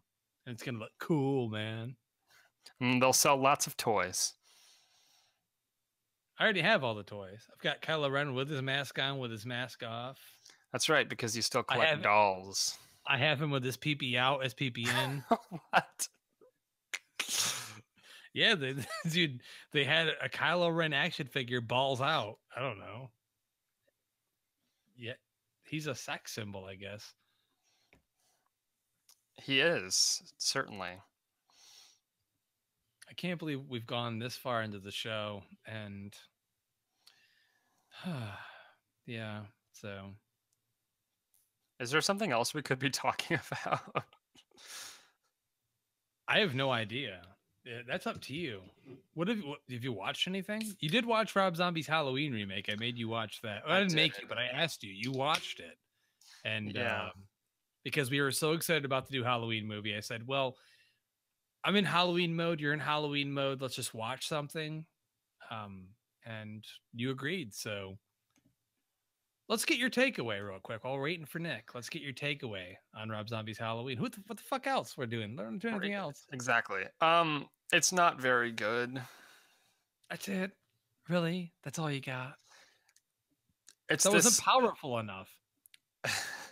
It is one of the biggest pieces of shit I've ever watched, and I hated it even more watching it again. Really? You've ever watched ever? Yes, ever, because I'm such a big fan. Now, if I didn't care, or as even my good buddy Jeremy Moorhead, like one of the biggest horror fans I know, had said, as a slasher itself, it's fine. If it wasn't a Halloween movie, it would be pretty good, actually. If it didn't have any of the characters' names that are related to the Halloween franchise, if it wasn't Michael Myers, if it was, the people wouldn't look at it the same way. But because it is, it holds that baggage, and then you immediately criticize it for all the changes it makes and all the shittiness that it is. But you know what I mean? I don't know. You're just like, you're kind of like, you're wishy-washy about it. No, I'm saying it is shit, but it's I know that it is the trend to shit on it, but I can't help that I hate it. I really can't. I mean, I hate it too, just for what it represents. Because as a film on its own, there are some effective things here and there. Okay, so why don't you name a few things that are effective in the film? What works for you? How nasty and brutal it is. I admired that. You don't see, I don't know. You don't see that in horror movies all that often. To see the kills just so, like, I don't know. They felt more mean-spirited than a lot of other horror films that I've seen. One of the opening kills in the movie, when young Michael Myers, who's portrayed by young Shrek. The ugliest fucking kid you've ever seen. They literally cast the closest thing to a living troll they could. And I guess because he's a serial killer, he has to be portrayed by an ugly kid. I don't know. Would it have been scarier, do you think, or more effective if he just looked like a normal kid? Or is it because he's kind of weird looking that he was like bullied and ostracized, and that's why he became a serial killer? I don't know. But at any rate, it's because he's white trash, and what Rob Zombie's trying to say is all white trash has the ability to become a successful serial killer if you just follow these 5 steps.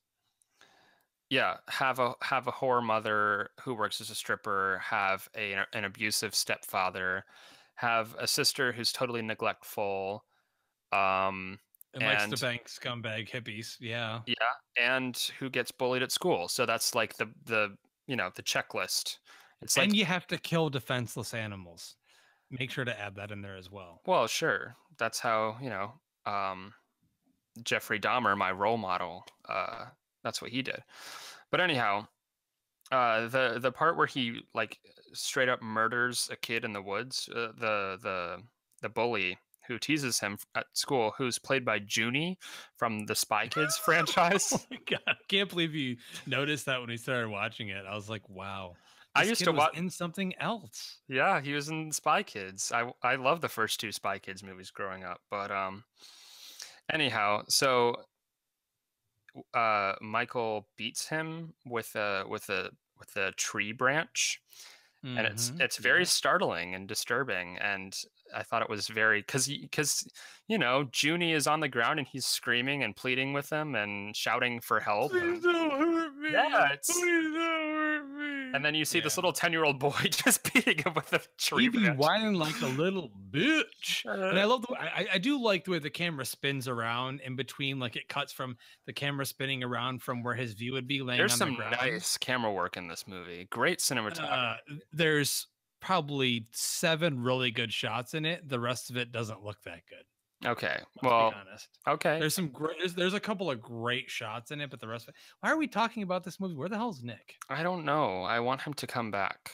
But yeah. Because make no mistake, this is not what we are still recording. You are still recording, correct? Yes. Good. This is not going to be our review of Rob Zombie's Halloween because we are going to do something. Oh. Okay. Well, we have to.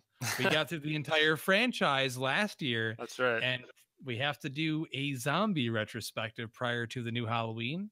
Only fair. Got to give it its fair shake. And that means we're going to watch his sequel too. And Jared, I'm sorry, I got to completely disagree with you. The first zombie Halloween was passable. No, not passable garbage.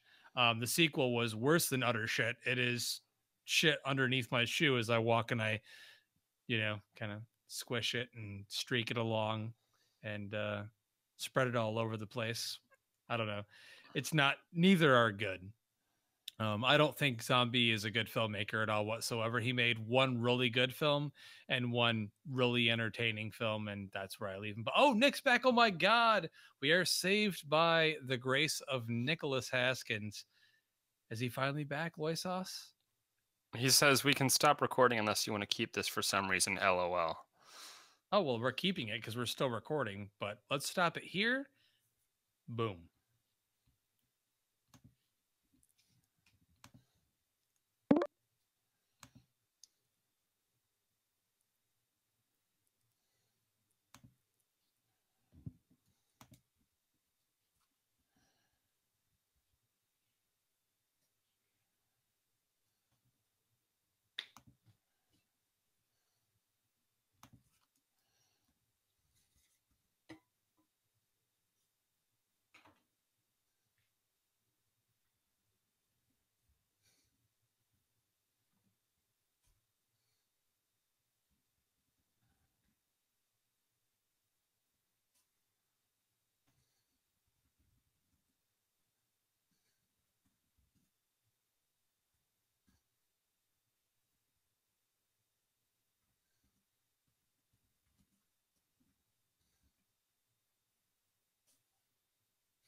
La-di-da-di, we likes to party.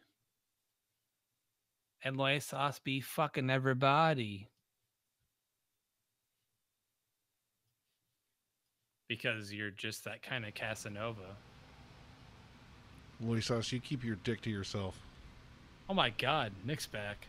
Holy God. My ear is still fucking on though. Because it's apparently hot as a motherfucking fucking sauna in here.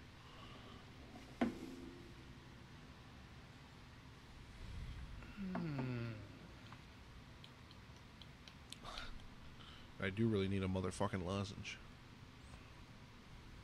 I'll tell you what you need. You'll do as Daddy says.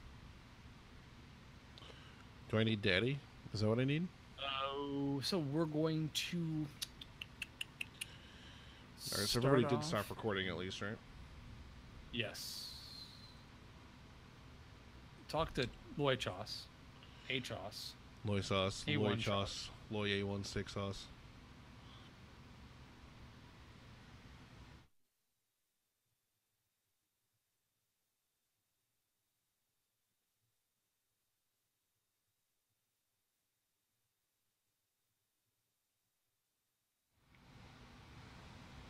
Oh my God.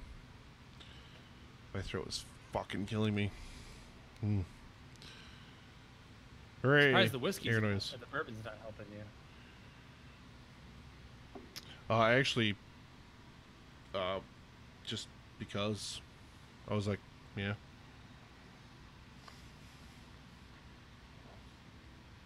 I'm gonna have myself a little glass of this afterward.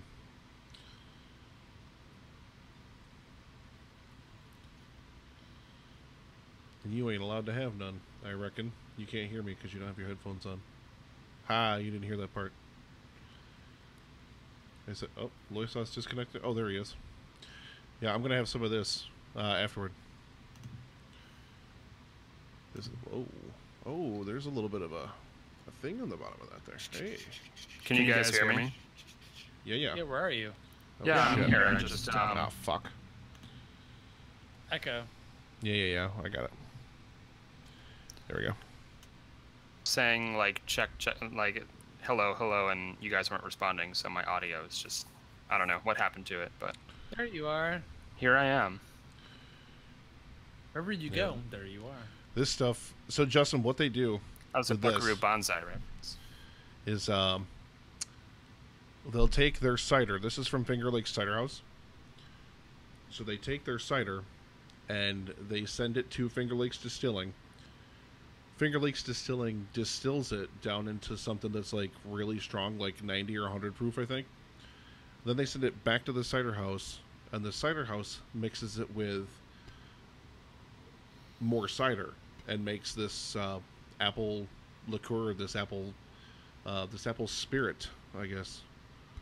Not very strong. It's only 20% alcohol by volume, but my God, is it good. Booze apples. Booze apple. I do apologize like them there. To everyone in the stream who's still watching, and to Loy Sauce and Justin, because I did not want to sit here and cool my fucking heels for 20 fucking minutes while I wait for my apartment to cool down. I mean, I don't really care all that much, except for I do want to watch a shitty 80s movie before I go to bed. Wait, where did Justin go? Oh, he disappeared. That means I get to put the frog back up. What? What, Lorraine? We can hear you, but we don't see you. I mean, the stream can see the frog now. We're good. That's all that matters. That is really all that matters.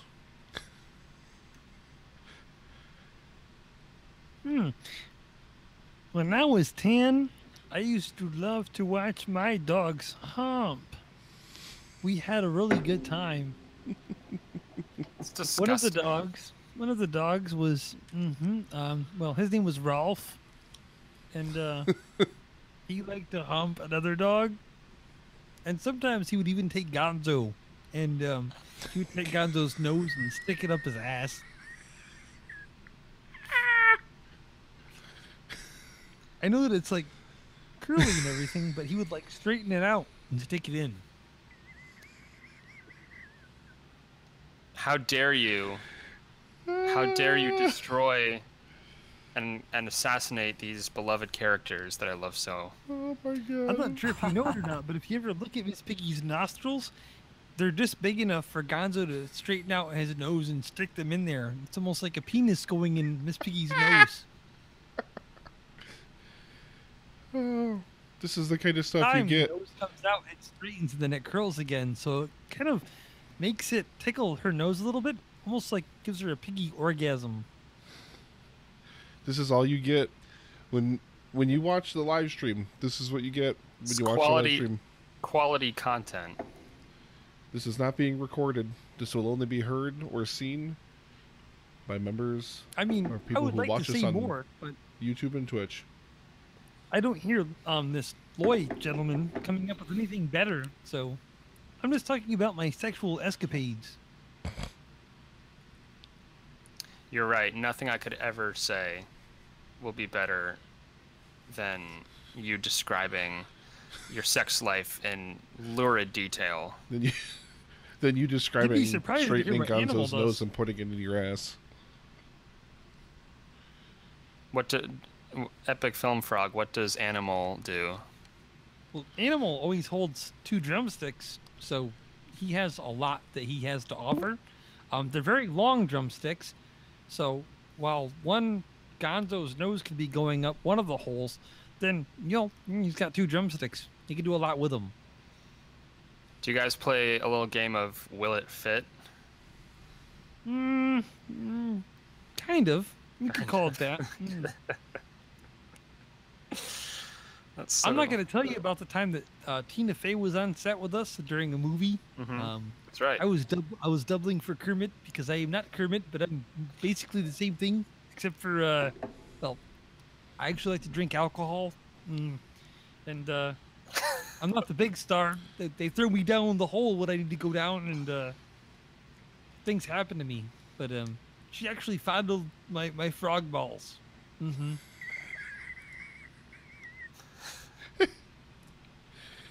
His frog balls. Is there even anybody still watching in any of the streams? YouTube, Twitch, are you guys still there? Are you enjoying this?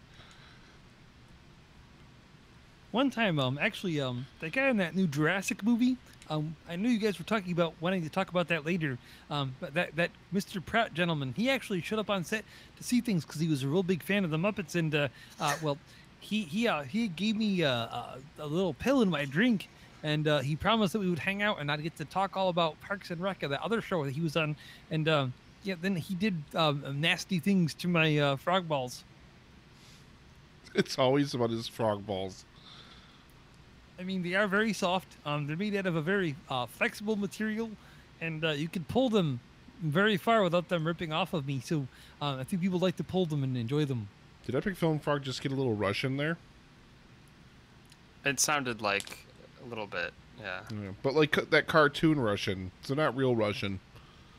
It's like in Muppets Most Wanted, the evil Kermit, where he had that accent. I am Kermit. That's what it sounded like to me. Oh my god. I told you guys, I think I need to actually get the real puppet for the show, just so that way Epic Film Frog can come to life for real. Absolutely. They sell little Kermit hand puppets. I'm fully aware of not just hand. I'm gonna get the full actual, like a real, like professional puppet. Oh, okay. Which you're going to buy for me with your life savings. I will absolutely not. Go find your own. Yeah, I will once you buy it for me.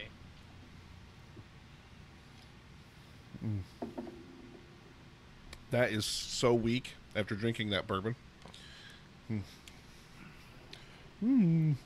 You're so weak. Loisos, do a Miss Piggy impression so Justin can flirt with you. Oh man, this is not going to end well.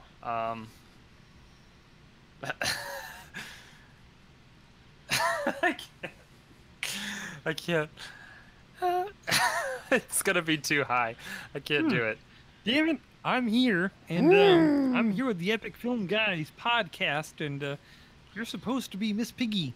I need to enjoy myself tonight, and I've had a few drinks, a few shots of Mr. Boston. A gentleman here was here. He looks very dirty. He looks like Justin, and he wears a hat and shriveled clothes and such, and with holes in them. And he gave me some alcohol, and he told me that Miss Piggy was on the other line here. And I was hoping that he'd be able to fondle my frog pee-pee while you talk to me, so I can get I off. love that he has to qualify his genitals as frog genitals. I mean, obviously.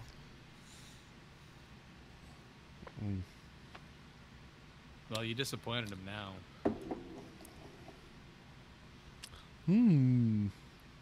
How long I think is I need this to get him a fucking frog internet stuffed run for? animal. Damn it, I'm done for the night. I'm done for the night. What happened to your camera? Did you turn it off? No, dude, it's still on. No, it's not. It's not. Up here turns it off after what? There it goes. That little warning screen probably popped up. It's okay. I mean, Epic Film Frog has just been spazzing out on the stream for the past, like, 20 minutes. Well, it's good to see that Jared's still in there and enjoying himself. We love you, Jared. We love you, Dan. Thank you, Dr. Homie, for joining us. Joining us over on the Twitch.com, or the Twitch.tv, I should say. I'm going to just shut this here off in a minute. Schedule and see when he can fit in some time into the live stream for the Cure 2.0 of that, because last year you were not a part of it. He just needs to show up randomly. Wasn't I? Didn't I do? You came in and you were part of the chat. You never came. He did. No, he did trivia. He did one of the trivia games. Yeah. And he destroyed everyone. Oh, maybe I forget which one it was. drunk. It was the movie quotes. Yeah, movie quotes. That's right. I remember, and then you sent me an Epic Film Guys pint glass, which I still drink out of to this day. Yes. Water. Well, orange juice. Cheer wine sometimes if I'm feeling a little crazy. Ooh. And also beer, from time to time. I should just send you home with that rye whiskey. It just says up there. We drink it together. I want that black label. I want that Blade Runner 2049 black label set with the fucking glasses. Yeah. That's what I want. See if it's on Amazon. Maybe I'll order it with Danielle sleeping and she won't say All right. I'm turning this goddamn air off. I can't deal with it anymore.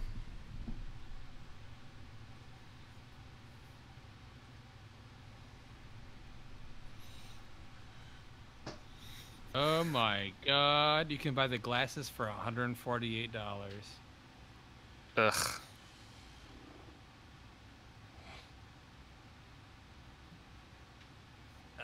Yeah, man. Ninja Man?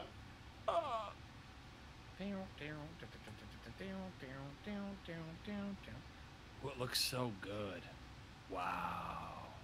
I know it does. You showed me.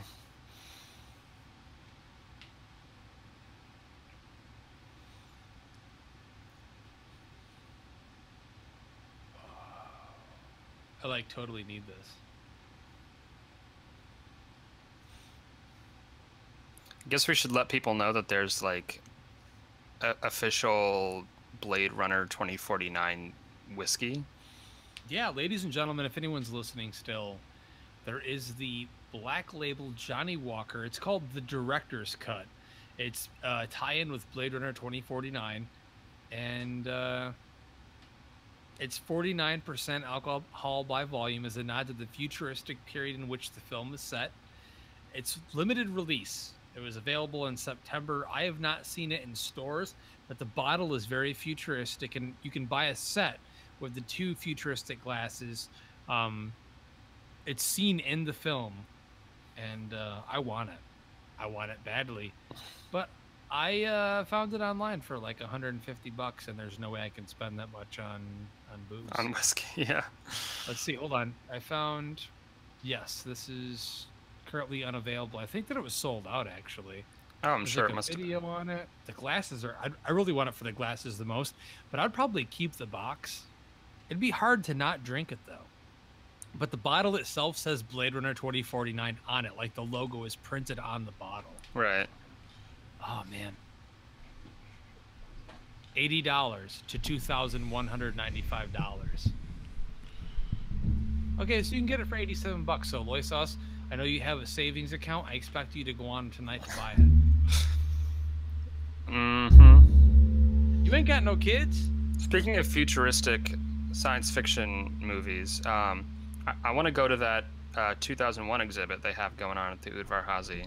You see that? I was not aware that was happening. We should go. They have like a whole. They recreated the bedroom in the ending sequence, and that's like an actual exhibit that you can like go to and visit at the Udvar Hazy. Udvar Hazy, like hazy beers. Yeah. Is it? I always thought it was Hazy. Well, it's spelled like hazy, like this hazy IPA. It is, but I thought it was just pronounced differently than. I don't know, Lloyd Charles. Okay, let's go tomorrow night. Let's go. Let's go to it. Okay. You guys I think ready? I'm free. Yeah. All right, everybody start recording.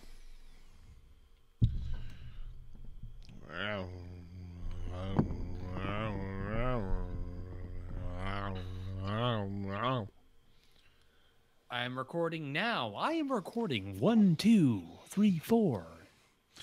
All right, we will start sound checks with the god of podcasting. We don't start with you. We start with the god of podcasting.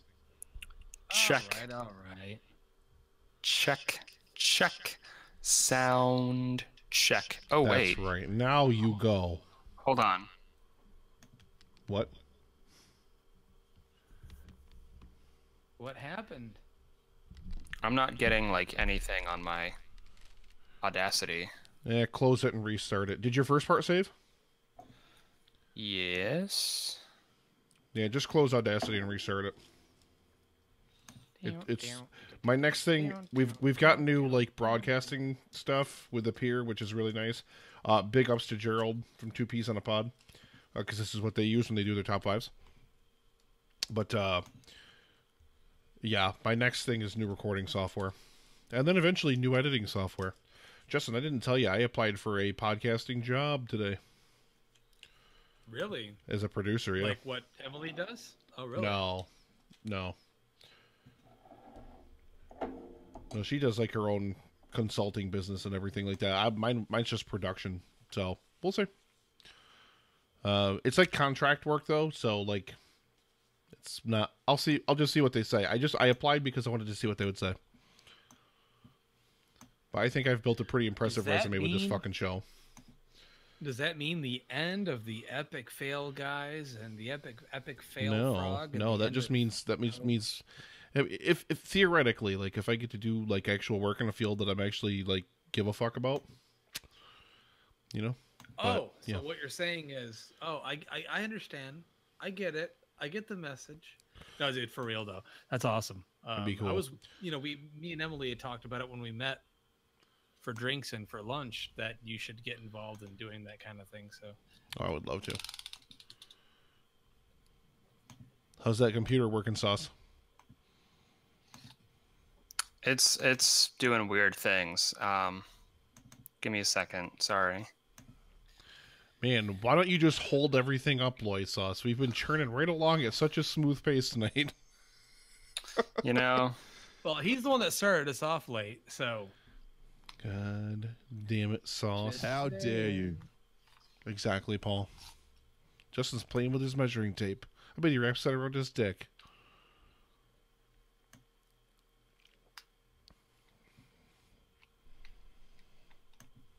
Okay. Check sound check. Oh, there Jesus. God. Okay. Do that one more time. Am I loud or? No, I just wasn't expecting it. Hang on. I'm sorry. actually going to... I've got 3 minutes of useless audio. I'm going to stop and start again. All right. Now, yes, go ahead and sound check me. Check sound check. And Justin. Who the hell are you? I'm Batman. If my throat stays this sore, my voice is going to get deep and gravelly enough to be. So I forgot my suit. Sorry, I was doing my best. Wait, what does the guy do? Yeah, that's right. He claps and then it's like that very deliberate, like freaks. A very specific sound. I feel like the sound guy was in the sound booth, and all right, I think he was whacking his balls. And that so was Marvel Phase 3. Are we ready for this? Yeah, I'm ready. Let's do it. Stream, thank you very much for hanging in with us there through delays and technical difficulties. But we are finally ready to get underway again. Justin, wait, no. Loy Sauce, why don't you take us in? Why don't I what? Take us in. Oh. Yes. Well, ladies and gentlemen, we are here to talk about Phase 3 of the Marvel Cinematic Universe. He didn't even count at all. Universe. I'm not even ready now. Oh, sorry. Man. I'm sorry. Man, I didn't realize you needed me to count you in. I just wasn't ready for it. I just wasn't. I'm sorry. That's my fault. That's my fault. You should have just started us off. I don't know why you're giving me a show. You need to. That's me blowing up. Just, man. Here, just. There we go. Oh, goodness. I'm out. All right. Sorry. Go ahead. Was that good? Like. That sounded fine. I just didn't. We just are so used to us counting. When you just went into it cold, I was like, "What the fuck's happening?" Okay. We always count. Alrighty. And he's even sober. I was so confused. 3, 2, 1. Ladies and gentlemen, welcome back to the Epic Film Guys podcast. And that is right. I am the Loy Sauce, and we are here to talk about Phase 3 of the Marvel Cinematic Universe. Now, Nick, because you're the Marvel fan of the three of us. Is that what I am? You just love Marvel so much. You love all of the films, and everyone knows this. Like everyone, all of them. Yeah, everyone knows you to be the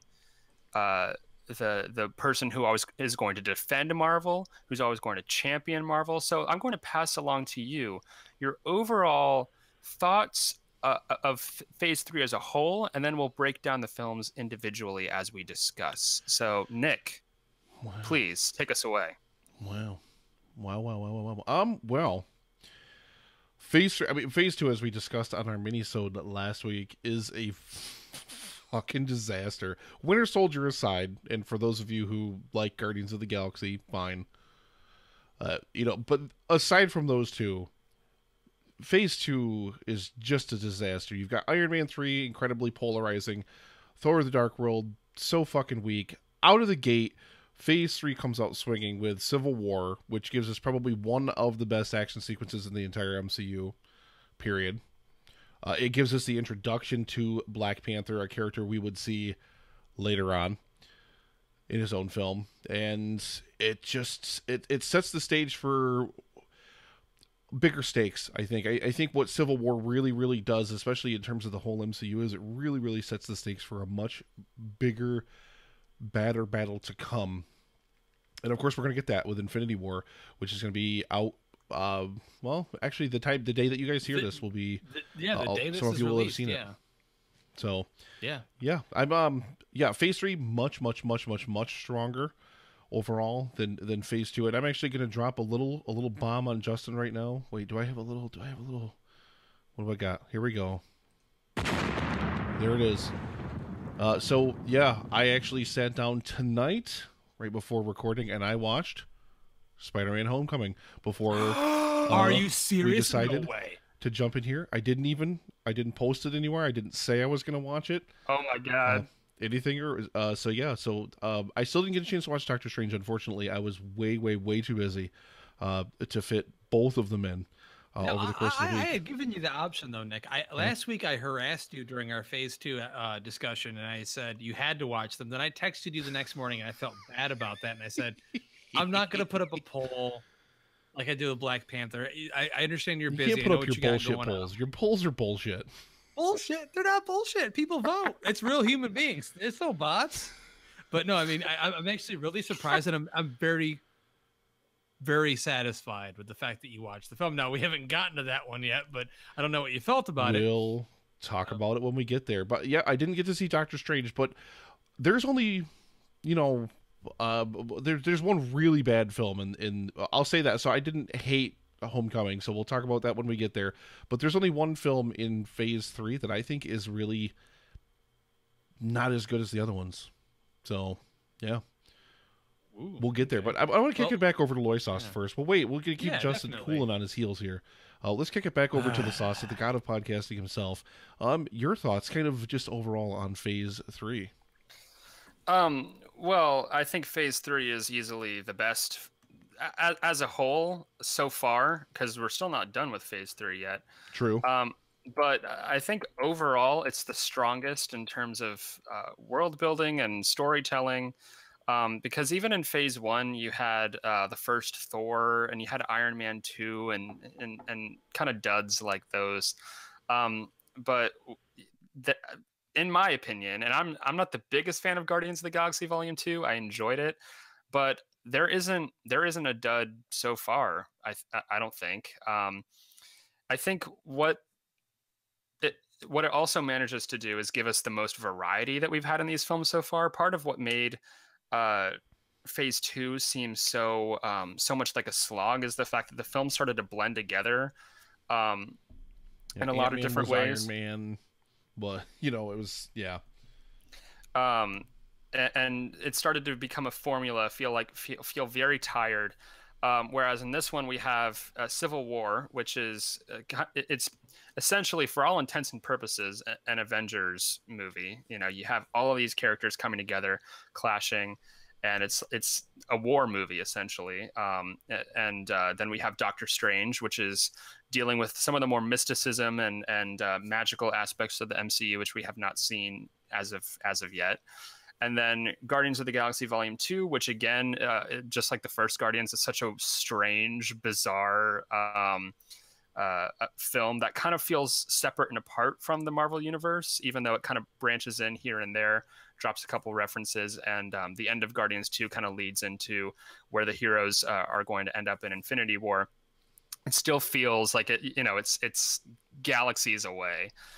And then Spider-Man: Homecoming is a very small story. It's very contained, and it's a nice change of pace from the epicness of the Marvel universe. Every movie feels like it needs to be about the end of the world and all these cataclysmic events, and Spider-Man: Homecoming is very small and contained. Thor: Ragnarok is an out-and-out comedy. We've talked about Black Panther and how epic and amazing it is. So you get all of these different types of Marvel film. They're still Marvel films, so you still have the formula, you still have the villains and all of that kind of villain of the week thing going on. But I think this has the best variety, and each movie kind of has its own distinct tone, and I really like that. And I think, again, if they keep going at this pace, I mean, I don't see Marvel slowing down anytime soon. I mean, we'll see after Infinity War, having Ant-Man and the Wasp come out so soon after, I think could hurt the Marvel universe, but we'll see. We'll see. All right, and we got to get over to him. I know he's chomping at the bit to get his voice in here on Phase 3. Justin, go ahead. Let us have it. Well, I got to be honest with you.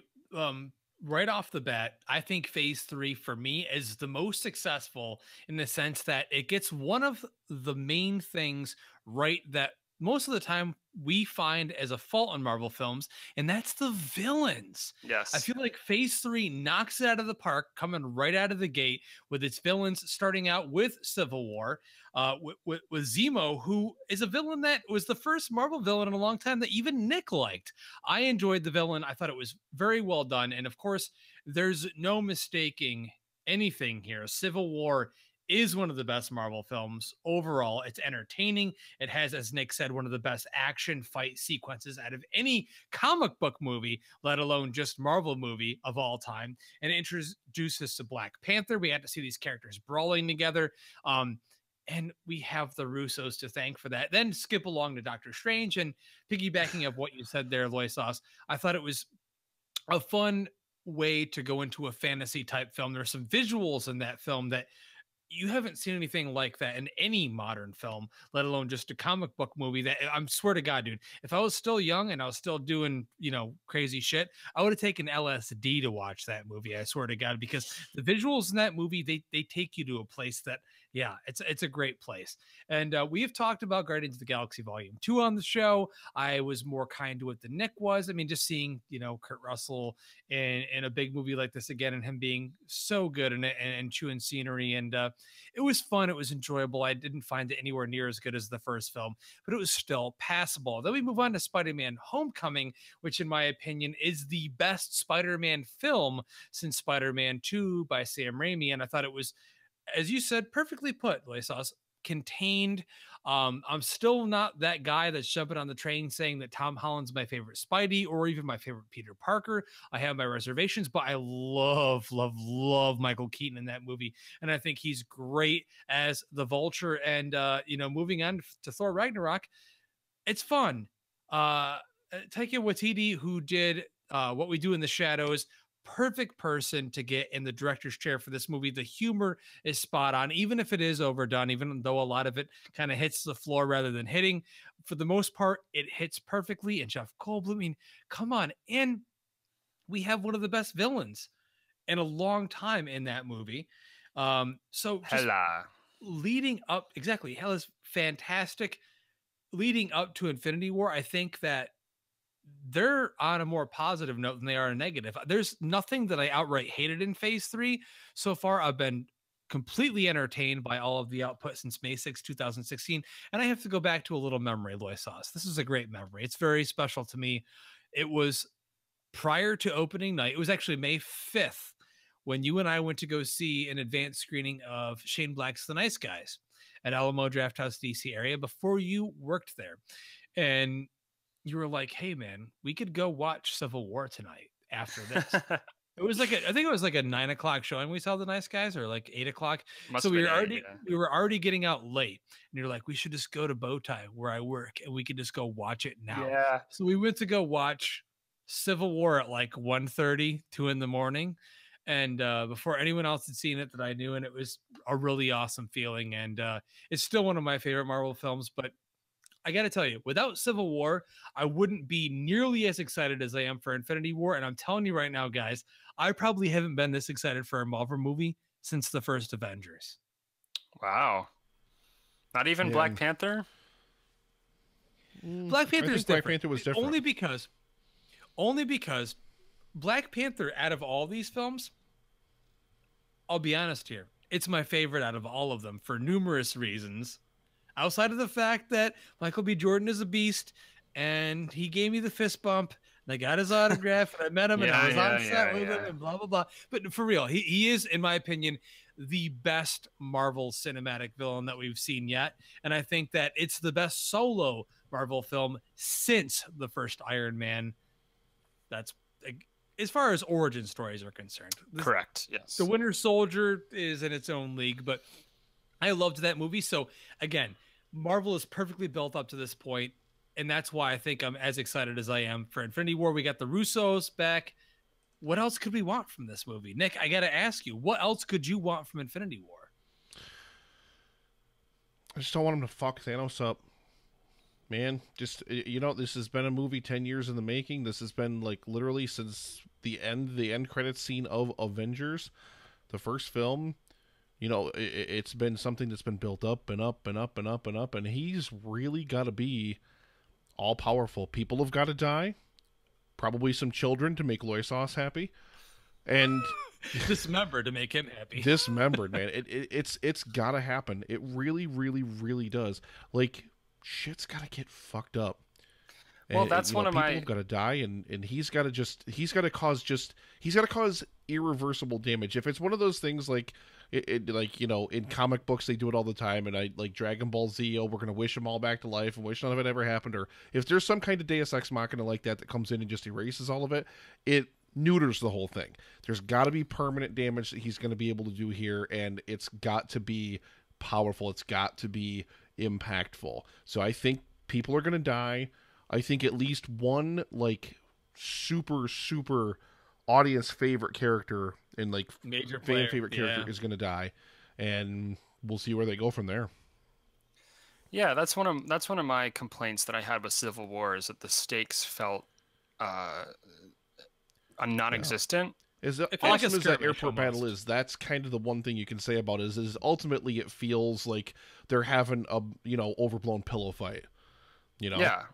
Or like, yeah, they're wearing padded suits, and it doesn't feel real to me. Whereas with Infinity War, there needs to be some kind of, and I'm sure there will be. On the Marvel Instagram, I was just checking right now, they have a whole like no spoilers thing that they shot with the whole cast. That basically the cast telling people, don't spoil the movie. So I'm sure there must be some revelation or some character death that's going to shake people up, That'd be honest here. Can I be honest? Howard Stark. I hope I'm being honest on our show. I have the ability and the right to say this. I hope Stark dies. Wow. Yeah, he might. I mean, for all we know. Not because I hate him, but only because as I talked about in our phase 1 discussion and our phase 2 discussion, I love Downey Jr. as Iron Man, but he has been the basis of most of these movies, and a lot of them have revolved around him based on the popularity of him as the character, and I want to see what the Marvel films can be without that. One of my pet peeves and one of my major issues with Spider-Man Homecoming, which could have got greater marks than it did from me, is the fact that, yes, Iron Man's on the poster. Yes, Iron Man has to be in that movie. And I get it. I get in the comics, ladies and gentlemen. I get those of you comic lovers out there like, well, he's in this comic with Spider-Man. Yes, he gives him this spider suit and this and that. I don't give a fuck about that because I'm not reading the comic. I'm going in and watching the movie. So for me, I don't need to see Iron Man in a Spider-Man movie. I want to see Spider-Man being Spider-Man. So that to me is like, I'm ready to see that character move on. And no, I don't care about him being recast. I don't need to see another Iron Man at all for a long time. I just want to see these characters flourish and do their own thing. I'm excited to see more Black Panther, maybe Captain Marvel. We'll see how she's handled, but that's just one thing for me. I think that's one of the biggest stakes that they can have happen is Iron Man getting offed. I agree with that to a certain extent. And we need to see Thanos as a villain. He needs to have a physicality to him. If he's just generic CGI bad guy like Steppenwolf and Justice League, I mean, God help us if that's the case, because this is the big bad. This is who they've been building up to, and I would love to see Thanos. Don't even. I can hear the hesitation in Nick's voice. He does not want to he doesn't want to play that next Rants theme right now. He doesn't want to even think about back in November. He doesn't want to think about Justice League. I know. I can hear the music in my head. Dun, dun, dun, dun, dun, dun, dun, dun. No, we don't want to go there. Now, Yeah. I honestly, Lois, I think we all have a little bit more faith in the Russos, at least from what we've seen in the past 2 outings in Marvel. I don't think they're going to give us anything remotely close to. Especially because they said in interviews that this will be essentially a Thanos movie. Like, he's the star of the film. So I'm sure we'll get a lot of backstory with him, because all the attempts they've had at building him up in the past have fallen completely flat. I believe it's in Age of Ultron, the post-credit scene of Age of Ultron, when it just literally shows him walking up, picking up the gauntlet, and he says something like, Fine, I'll do it myself. I think. Yeah. That's so stupid. I hate that line, and I hate that scene. There's nothing to preface it. It's just a thing that happens, and I guess it's supposed to get people excited, but I don't know. Well, for me, it falls really completely silly. flat. Like, I in particular hate the character in Guardians of the Galaxy because I think the CGI looks really bad on him. Like, he looks way different. Like, if you even compare that CGI to what he looks like in Infinity War, he looks way worse. Like, infinitely worse. Well, of course he's going to. I mean, technology changes every day, so I feel like that's something that's going to be inevitable. I just think that they didn't have, like, final design elements of the character decided upon. Like, they didn't have that kind of... Marvel's had all these far-reaching goals in place for years and years and years and years, but I don't think... Like, when you even look at that post-credit scene of him in Avengers... You know, it's definite that the visual idealization of this character has evolved ever since the first iteration. Kind of like Smeagol in Lord of the Rings when he was in Fellowship. You know, the character that appears in The Two Towers and Return of the King doesn't look like the character that you see in like those silhouettes and like those far shots in Fellowship, because Jackson hadn't really visualized exactly how he wanted to envision the character yet. And I think that's really evident here as well. Exactly. I want to talk about a little bit, Nick. I mean, Spider-Man: Homecoming. We need to hear your thoughts. Oh yeah, we have to finally hear this. It's been a long time in the waiting. Last summer, man. Not even. It was what? When was that movie get released? It was last summer. July. So, yeah. July 7th. Yeah. So, at least initial thoughts, overall thoughts, whatever you want to give on that. Yeah, let's see. So what else came out? I'm kind of looking at the list of what else came out. You've seen every single Spider-Man movie. You have seen every single Spider-Man movie in the theater, except for Homecoming. Very true. But yeah, I will say probably the best film of Phase 3. Oh my God! By a lot. Shit! What? Are you by serious? a lot. Oh my God! Holy by a lot. Yeah. Shit. And it does have its faults, especially the final battle sequence on that fucking plane is ridiculous. I'm sorry, but it's even almost more CGI gasm than the final CGI fight fest in either Justice League or Black Panther.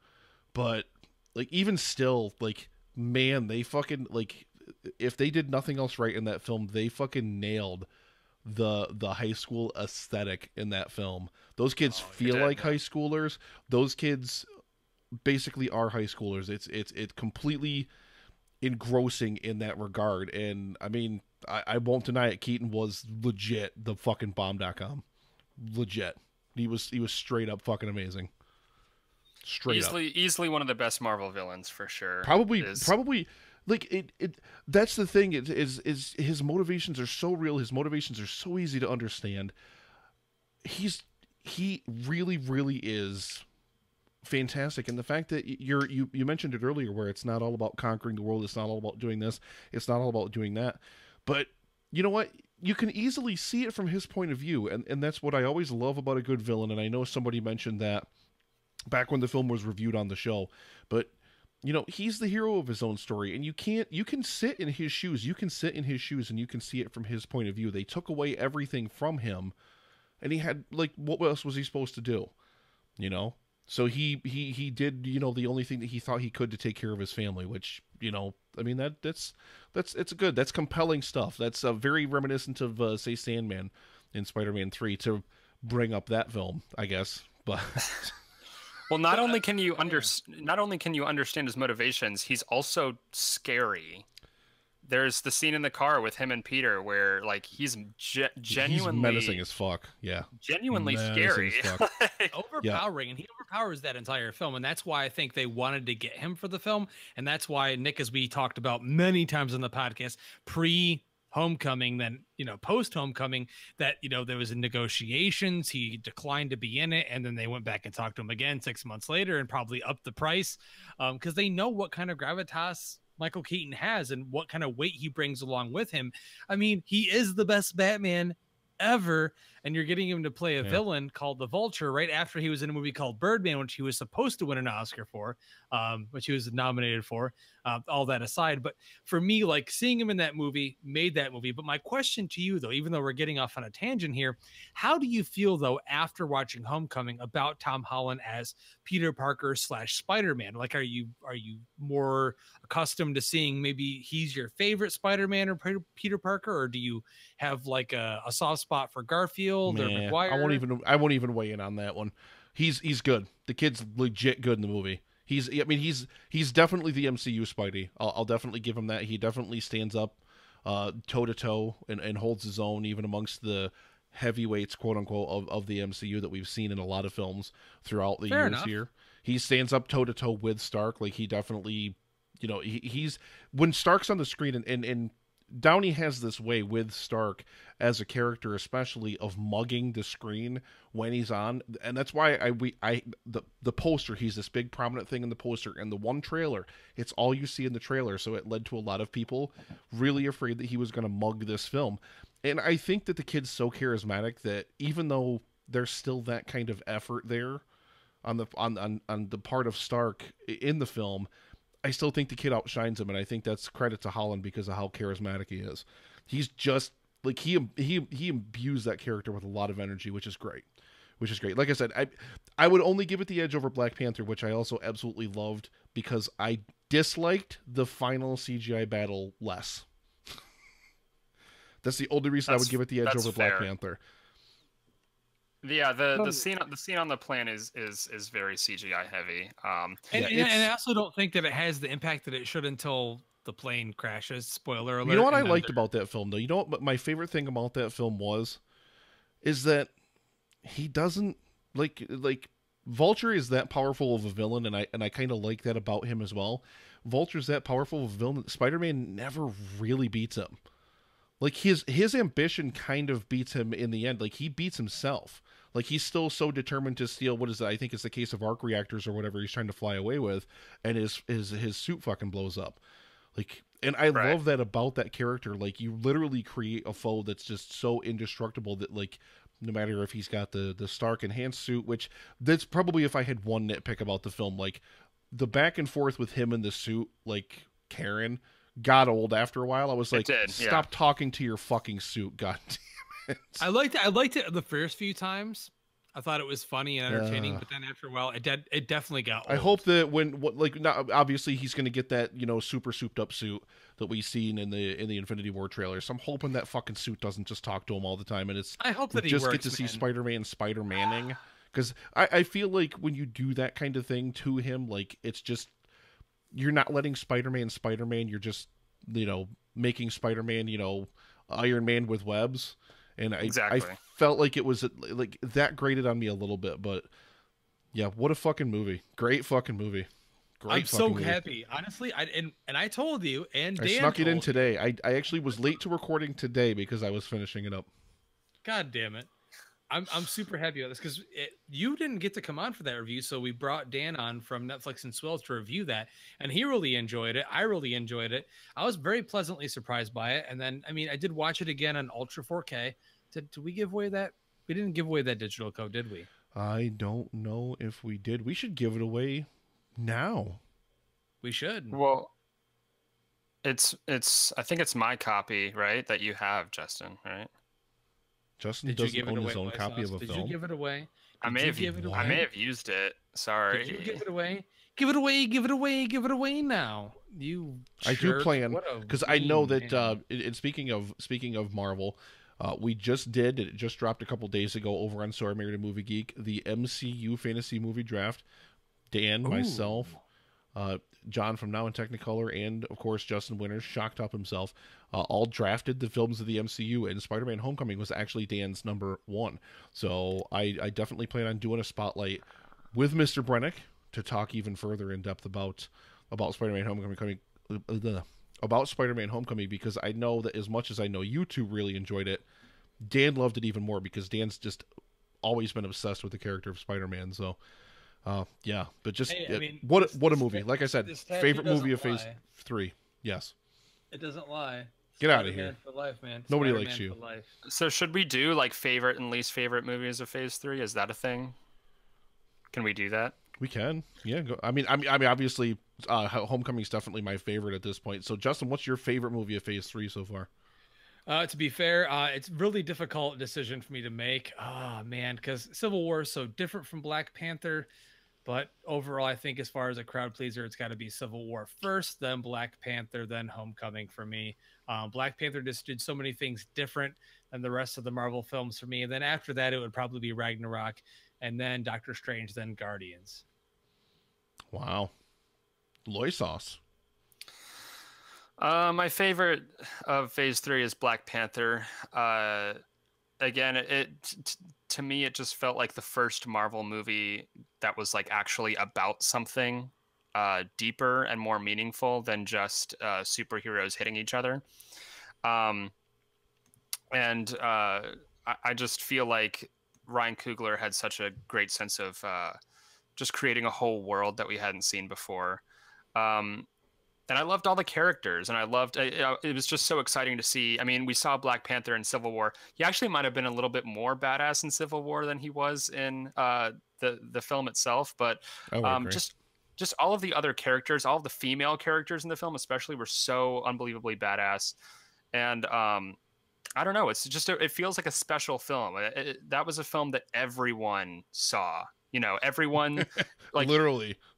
Grandmas saw Black Panther, babies saw Black Panther, people brought their dogs to see Black Panther. Like everyone saw Black Panther. So I just feel like it represents a very important cultural touchstone in the Marvel Cinematic Universe, which is a cultural touchstone in and of itself. My least favorite film would probably be Doctor Strange. There's so many elements to Doctor Strange that I love. But I just feel that the story it's trying to tell is so stale. The origin story, it feels like, aren't we past origin stories at this point? I guess not, but to me it felt very by the numbers. It's still a great film, so I can't even really be too down on it. But great visuals. I love Cumberbatch as the character. He plays it to the nines.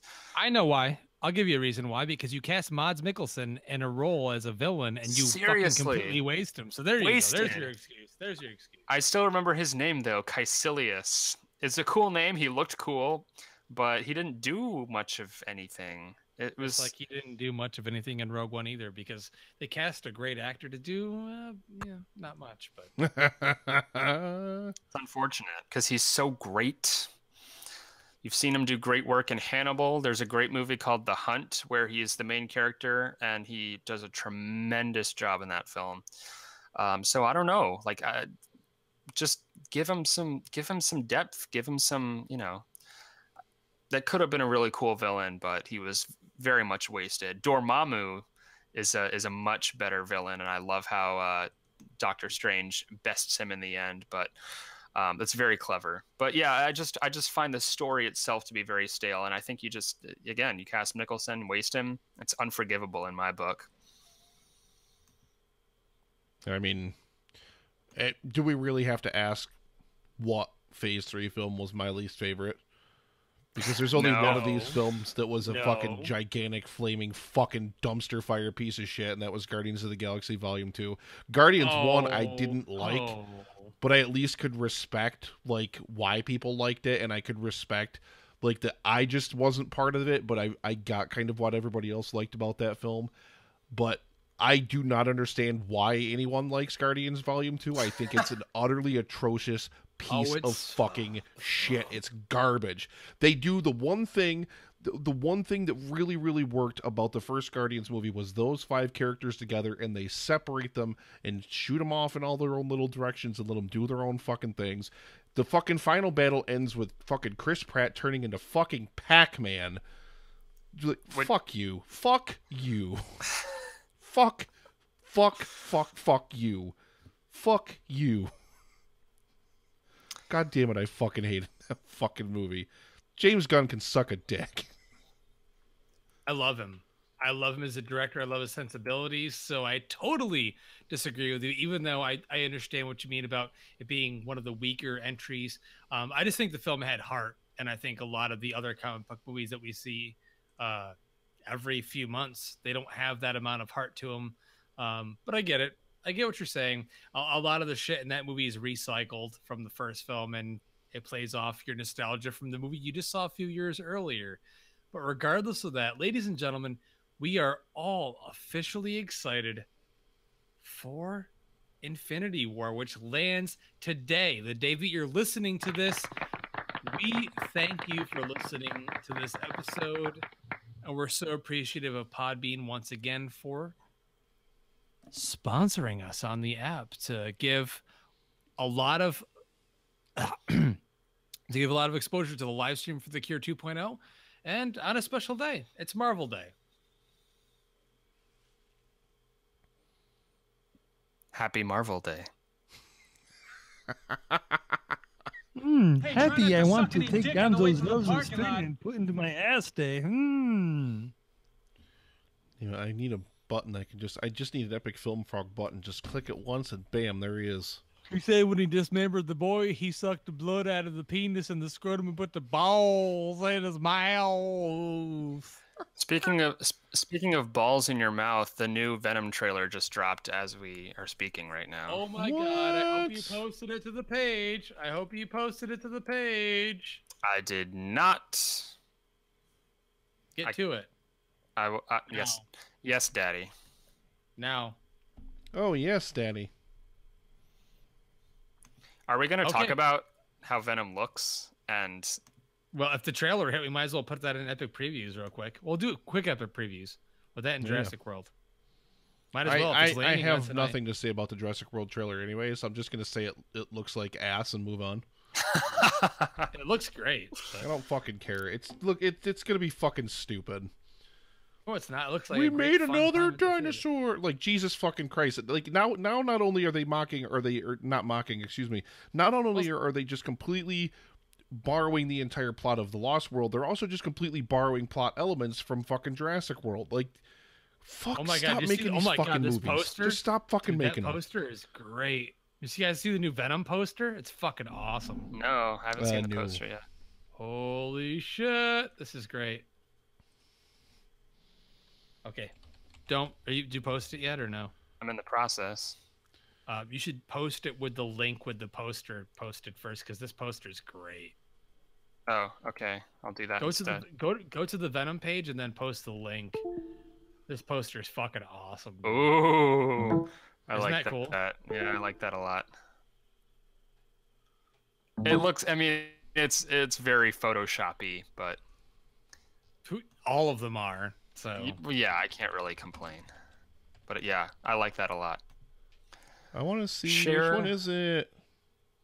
Share to a page. Is it this one of like the side view of him? It's the half his face is Venom, half his face is Tom Hardy. Yeah, it's exactly the same thing they did with like one of the Spider-Man posters of Tobey Maguire, which is half of his face is Spider-Man and half of his face is Peter Parker.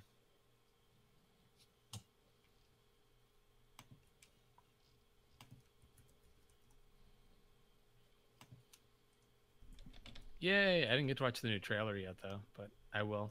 Are we done with the Marvel thing real quick? Yes. Should I stop? No, just keep recording. Fuck it. All right, I had to go piss real quick.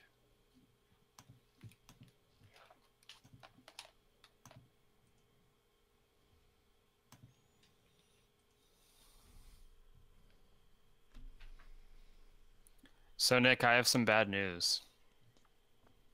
Is it about Justin? No. I don't know if the first part of the audio, I don't know if any of that is usable or good, or if it even, because I'm looking at it and I'm trying to listen to it now, and I can't hear myself. So I don't know if, yeah. I mean, if worse comes to worse, I can pull the audio from the stream. Kind of why it's nice that we do the live stream again now, because I have a backup. That's entirely true, but I guess when I started listening to myself the second time and not, it didn't look like the audio was going through on,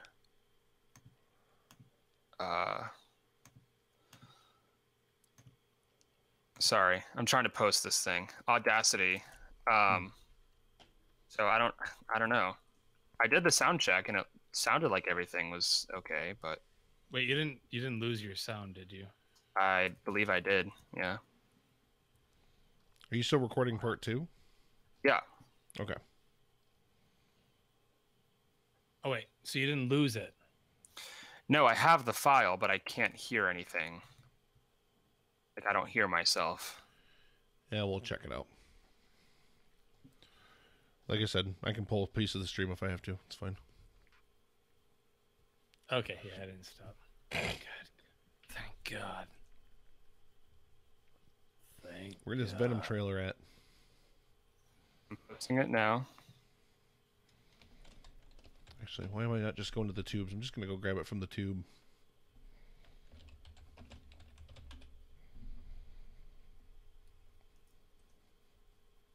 You should. I'm just going to download 1080p and play it right on the stream for you guys.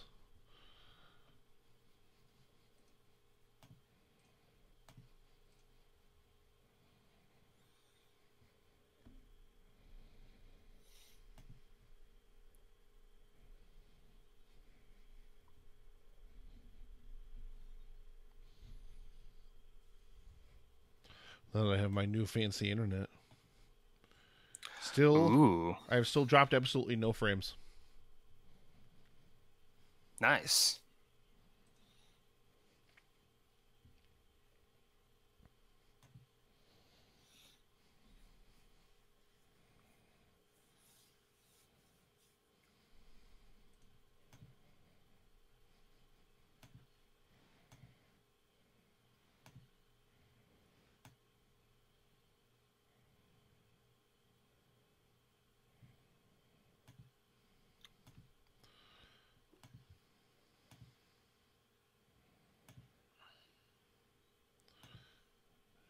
And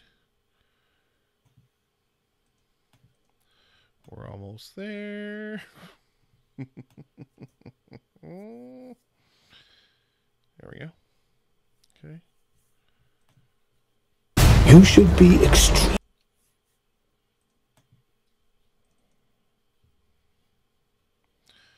All right, let me. I don't even think I have this added in here anywhere.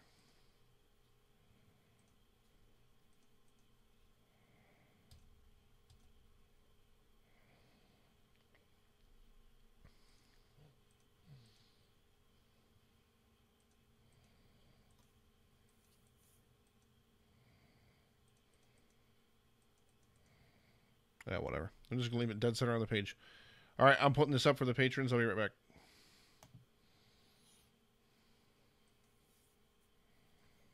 Extremely afraid. You should be extremely afraid.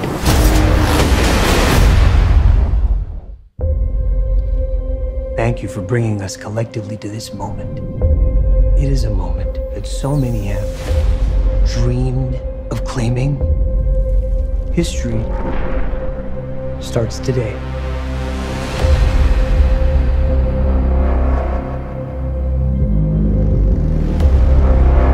The guy you work for is an evil person. I don't work for him. My firm works for him.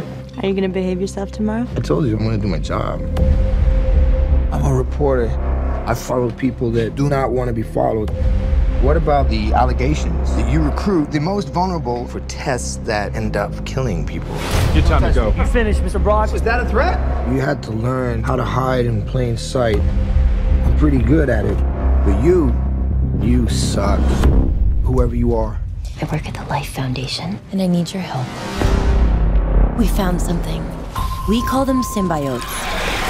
Carlton Drake believes that the union between human and symbiote is the key to our evolution.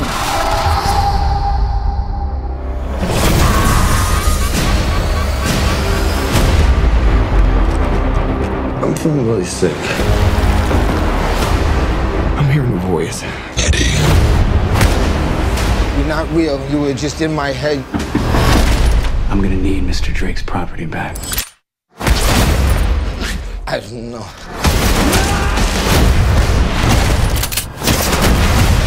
Why would we do that?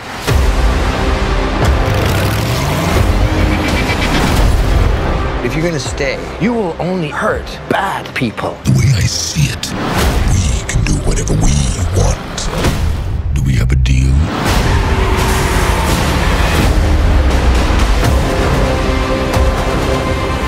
Are you willing to sacrifice the one thing you hold most dear? You should be extremely afraid.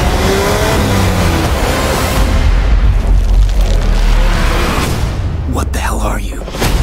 We are Venom.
All right.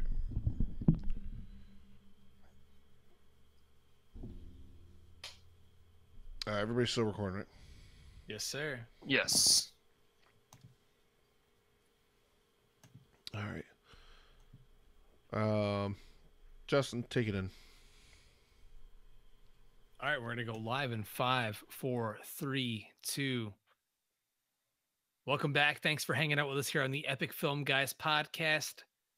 Real quick here, just landing here as we're recording the show. Brand new poster and trailer for Venom. That means we're going to kick it off into a little segment we like to call...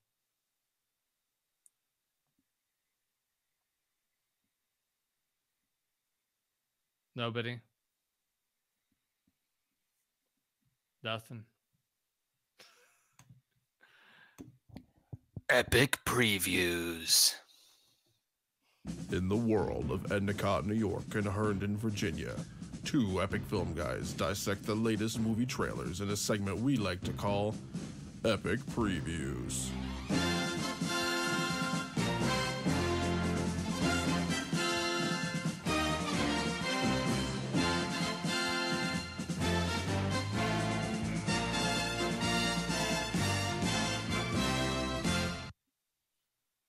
All right, guys. So we're jumping right in here. As we were recording the show, the brand new trailer for Venom just landed right out of nowhere magically for us to discuss.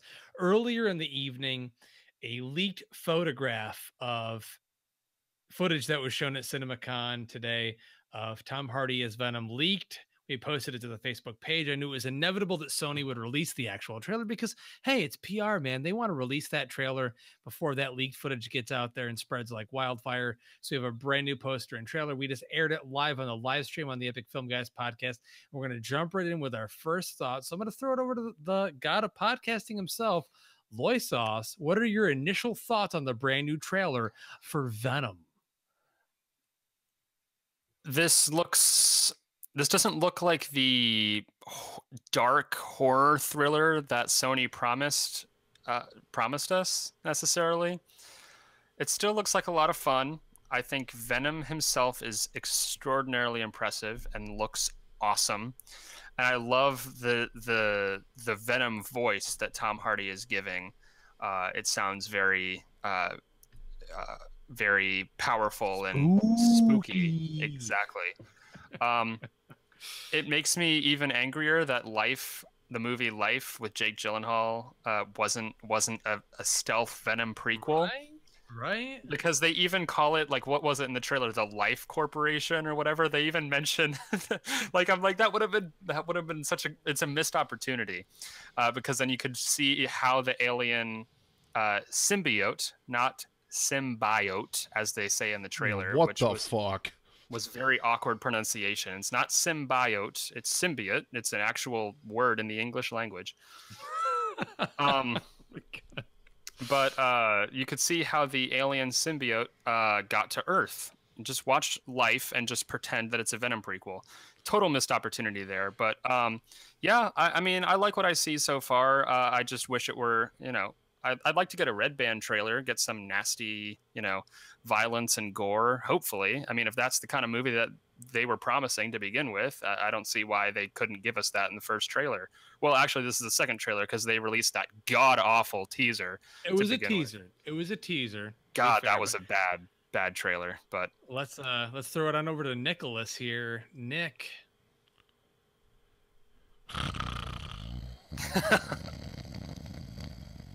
Movie looks fucking stupid. Looks just straight up fucking stupid. I agree with Loisos. Stupid or boring? Both. I agree with Loisos. I think Venom himself looks baller as fuck. But fuck you. Yeah, this is supposed to be like a dark R-rated horror movie type whatever. And they fucking throwing a trailer at us to make it look like a PG-13 superhero movie. Fuck you. It's boring. It just doesn't look good. It does not, like, I am completely not sold on this movie whatsoever. And the more material they release about it, the less sold I am. Because, I mean, literally, okay, fine, maybe they're just trying to really hold back on showing us as much Venom as possible so we'll get to see all of it in the movie. Or is it really true that we're going to get, like, a lot of this hybrid stuff? Is this going to be like the typical kind of superhero fare where the hero always has their mask off, or it's always Hardy with a symbiote extension arm or whatever else? Like, is that the kind of shit we're going to fucking get? Because that's fucking stupid. That's dumb. Nick, don't you mean a symbiote extension arm? Sorry. Symbiote. Sorry. Apologies, sir. I mean, for me, coming off of Fucking this trailer, Christ. I'm just appreciative of the fact that we have someone like Tom Hardy in the role of Venom, number one, because he looks pretty good in this. Agreed.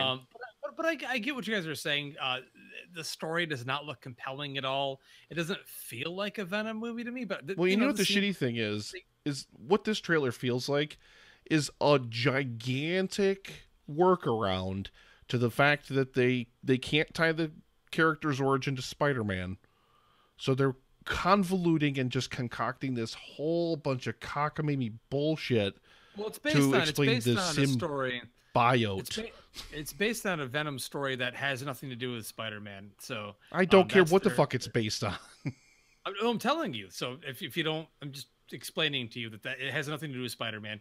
I think the character can do fine without Spider-Man, though I get that the reason why the character is so strong in his essence is because of his rivalry with Spider-Man. That's why we all love him. That's what makes him so evil. That's why he was so dark, because he is the dark side of Spider-Man. But I'm still going to give this a shot. And I totally get what you guys are saying. It does not look like, as far as the story is concerned, anything all that interesting. It looks like, the little bits of him testing out his powers when he first gets them will be typical comic book fare.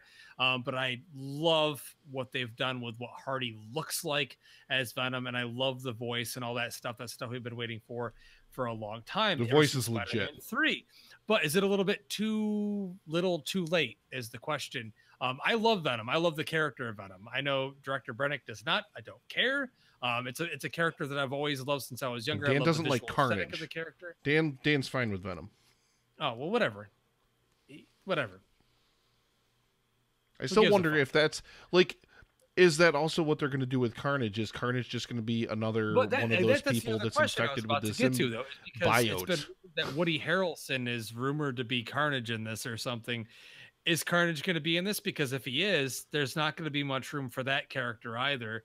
And that'd be just a complete waste if you're going to give us Carnage and Venom in one movie. And not Carnage is supposed to be the villain, though, isn't he? Yeah, but dude, Cletus Cassidy is like one of the best. He is, in my opinion, one of the best villains because he's a serial killer. Dude's outright pure evil. Like, he kills people. And then that's why when the symbiote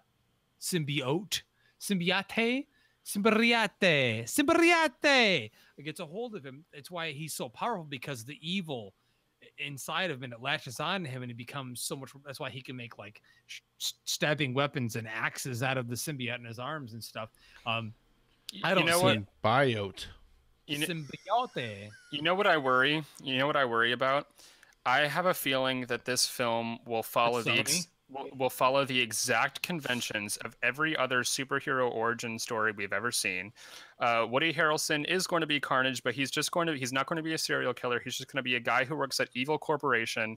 And we see Hardy transform into Venom like once early on, and then once again later in the last 20 minutes of the film when Woody Harrelson becomes Carnage, and then they fight, and then the movie's over.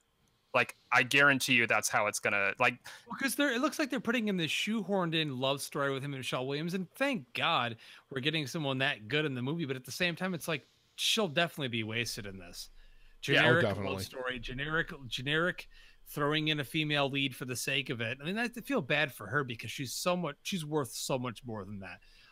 But we'll see. I get what you guys are saying. I'm more on your side than not. I think that I just want to like it more. I don't think it looks stupid, Nick, but I want to like it. I want to love it. I really, really do. I really, really love this character, and this has basically told me that the rumors of Hardy always being out of, like, not in the full Venom costume are true. And this trailer, like, really, I mean, it's shot after shot after shot after shot of him. All of a sudden, his arm turns into the symbiote tentacle or whatever. Like, I feel like that's a lot of what we're going to get. It's entirely possible. I mean, for me, though, again, let's hope. We'll see what happens. I mean, at this point, literally, like, the hype level is so low because we know we just keep getting these things churned out every couple of months. So the fact that they're making a solo Venom movie is really cool. it is Sony, and I'm not one to shit on Sony for the sake of it because, hey, you just mentioned it earlier, Loisos. Life was really, really fun and pretty entertaining, and we'll see what happens. But based on this, I can't say that I'm like overly enthralled or over the top excited. I think a lot of fans in the end are just going to be pumped that Venom's in this and he looks like Venom and it's Tom Hardy playing him. And that's that part of me that's saying that, I guess. I'm right there with you. I mean, like I said, I like what I see. I'm just not entirely convinced that this movie won't end up being generic as all get out. I mean, because I want to see Venom brutal. This character. I didn't get any indication of that. About. No indication of that from the trailer at all. You hear, I mean, it cuts and you hear a guy scream. So, I mean, maybe in the movie he'll just like rip the guy's head right off, or I don't know. Dude, in the comic books, in which I don't read comics, but I know a lot of the early Venom comics, which I still do own. He eats brains, dude. Like he's brutal, dude. So I know we probably won't see that in the movie, but in the end, okay, guys, we've said what we had to say about this trailer. We're gonna move on to another trailer that landed last week that we all had the opportunity to see. Real quick before we wrap up Epic Previews, that is the third and final trailer for Jurassic World. Final crickets. World. Final crickets. Jurassic World. I'm not sure if it's going to be the final Jurassic movie ever, but Jurassic World: Fallen Kingdom. Loisos, I'll throw it to you. Your initial thoughts on that trailer? Sign me the F up. I think this movie looks like a lot of fun. You noted, Justin, that it looks like The Lost World, Jurassic Park 2. It has pretty much the exact same plot, and it doesn't look like it's going to stray far from the formula at all. But you have dinosaurs in the trailer, so that means that I don't care. You know, you have Nick's favorite dinosaur of all time. His favorite dinosaur character, Blue from Jurassic World. Oh yes. Yeah, they're acting as if we should know or care about Blue at all. Even though, I mean, yeah, she was in the first Jurassic World, but it's like the way the trailer frames it makes it seem like Blue is supposed to be this iconic character that we're supposed to be so upset that she doesn't recognize or Chris Pratt anymore or whatever. I just think that's so silly. It's like we're not really attached to these dinosaurs as characters. We're invested because they're dinosaurs and they go roar. And they bite things and they attack things. Yeah, it's all in good fun. So I'm 100% looking forward to watching this in a theater with a big ass sound system, shoving popcorn in my face. We're doing this shit at Dolby, man. We're doing this shit at Dolby. Hell yeah, and just enjoying the mayhem. It looks like we're gonna have some really cool. And there's the thing that impressed me the most, and we've talked about this. There are a couple shots of practical, real life. Well, not real life, but animatronic dinosaurs in this thing. So that makes me more excited than anything, because Jurassic World had zero. No, it had one. It had the one. Okay, it had the one animatronic head. but I mean, I think Juan Antonio Bayona is a very competent filmmaker. I have really liked a lot of his films. A Monster Calls, especially, he has a great sense of scale and heart to that film. So I am 100% on board for this. I think it could be a lot of fun. Goofy elements for sure. There are moments in the trailer that made me like kind of cringe, but it'll be fine. It'll be fun. Let's ask our buddy there, Nicholas Haskins. He was giving us the cricket sound the whole time. Is that all you have to say, Nick? I'm going to give it to you again, too. This movie looks just fucking stupid. Fuck Jurassic World. Fuck this fucking franchise. You have to be more creative. God damn it. It looks... I said it, like, well, during the break I said it, but it legitimately... All they're doing is they're just aping the plot of The Lost World, and they're throwing a dash of Ian Malcolm in there just so he can say, life finds a way again. And... they're just they're throwing in the same exact fucking plot element from Jurassic World. That was the whole hook of Jurassic World, was we've genetically modified a dinosaur. So instead of the Indominus Rex this time, it's some fucking super raptor. Fuck you. Indoraptor, yeah. Do something. Just fuck off. Just stop making it. It's the same fucking movie every fucking single time. Over and over and over and over and over and over again. I'd love to hear what you would do with it. That's the question in my head, though. And I get where you're coming from. Believe me, I do, because that was my initial thoughts on the new trailer. I do think it is the best trailer of the 3 we've gotten for the new film. It got me the most excited. Oh, it is the best trailer. I don't disagree with that at all. Wise. But again, immediately the first thing I said on our page was, it's the Lost World Part 2. I don't know where to go. If you're going to make these movies, where would you go story-wise? Like, in your opinion, what would you do as a writer with the film?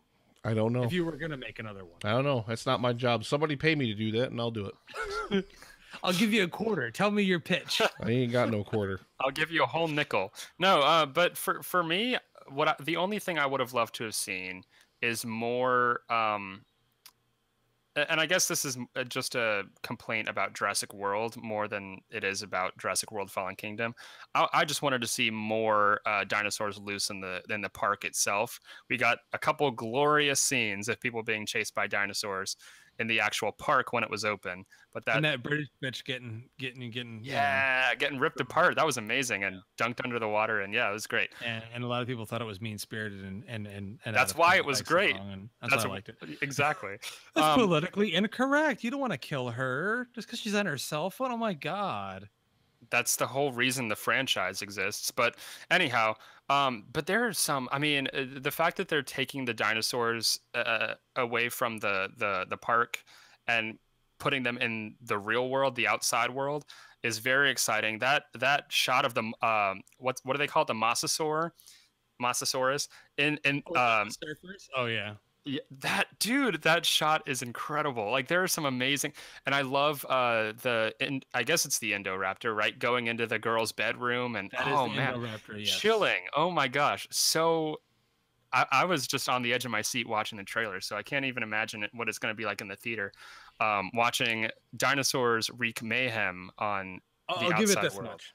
This is my rule for these movies, and we'll leave it at that while we wrap up epic previews. For me, visually, it looks great. Okay.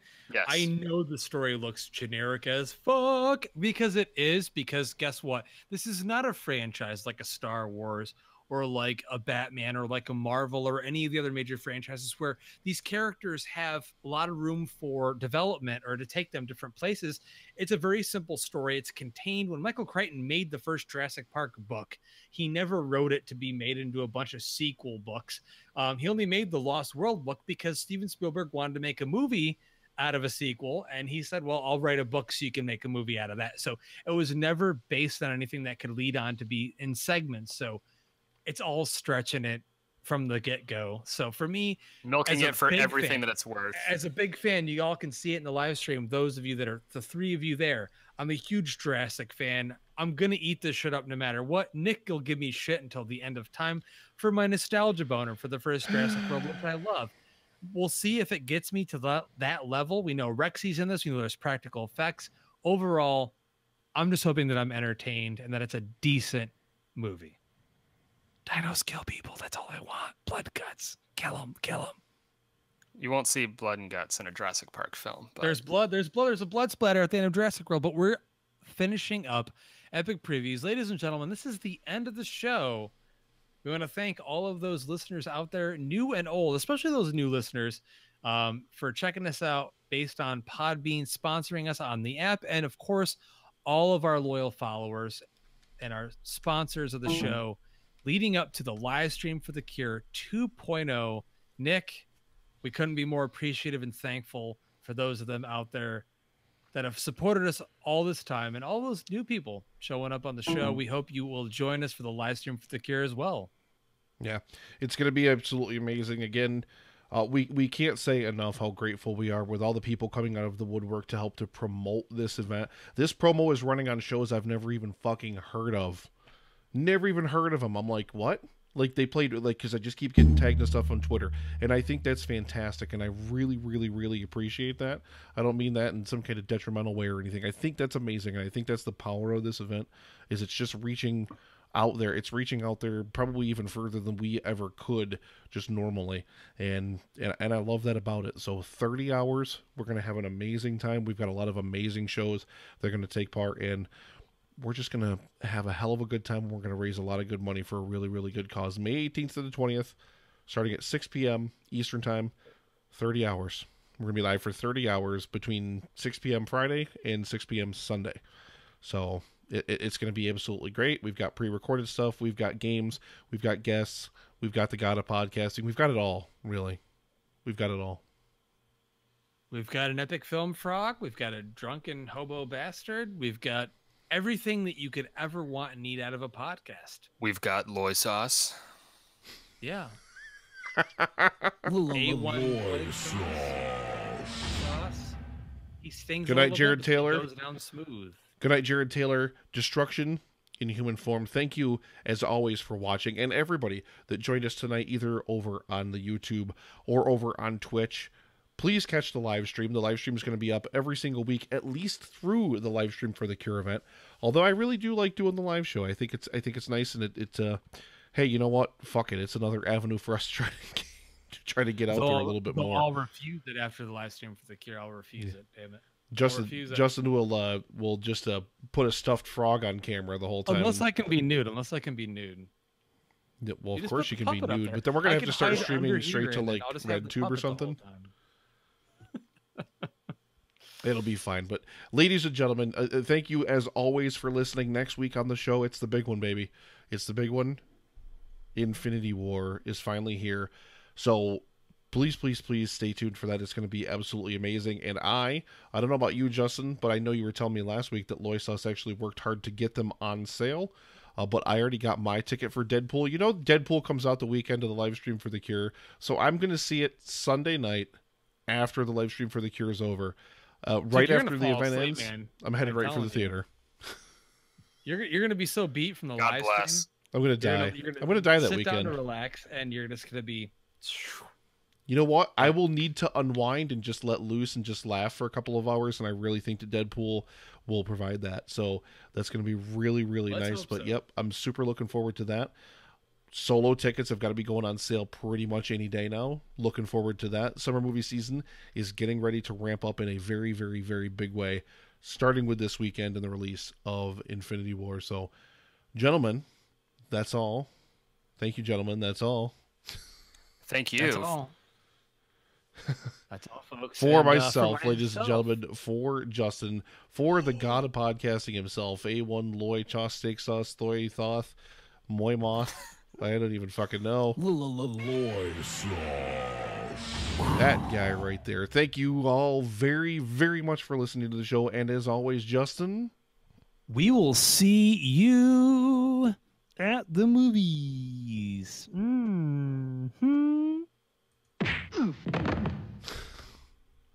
That's my throat right now. Knocked out.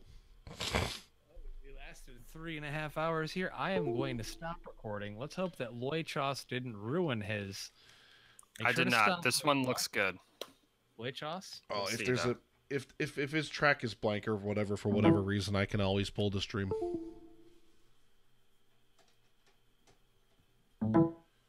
That's why it's really nice to have the stream.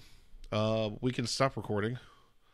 We are still streaming, however, so I gotta end the stream as well. You guys look perfect gentlemen. In your the visual of you guys with your mics and your backgrounds. I'm sitting here in my fucking kitchen behind me. I need to like get a green screen. And my kitchen's over there. I mean, I should say your wine rack, Nick. Your wine rack. Yeah. And your coffee table. 3 hours up, 0 dropped frames. That's amazing. Nice. That's amazing. And I've had no problems on my end, and you've had no problems, Loy Sauce, and fuck Skype. So we're just gonna say fuck Skype from now on forever because up here it's definitely so works really, really well. Yep. So good. I mean, between that and like I said, my internet upgrade like that, like I mean, because I actually can't stream at like a 1080p resolution. Like, there's no point in it because, like, I don't have that fast of an up bit rate anyway. and even if I tried to upscale it, it just wouldn't work out well. But I can stream at like max level of a 720p stream and just kill it, just fucking crush it. So, fuck it, it's awesome and I love it. I'm going to go watch. Gonna go off without a hitch. A random shitty 80s movie before I go to bed, and I'm going to eat like candy or something or some cereal. Pass out. I'm going to fucking take some more fucking. What the fuck did I take before? Take care of yourself. Your boy's got some shit tomorrow. I don't know. But ladies and gentlemen, thank you all very, very much for watching the live stream. You guys are amazing. YouTube and the Twitches. You guys are awesome. We love you. Thank you very, very much. Justin's trying to stab Epic Mo fucking Film Frog. Here, let's just... There we go. Is that better? All right. Yes, ladies and gentlemen, we're going to go ahead and roll the outro here. Thank you all again very, very much for watching. You guys are amazing. So we will catch you next time here on the Epic Film Guys podcast live stream. We love you. We love you. Ninja Man. Ninja Man. Ninja Man.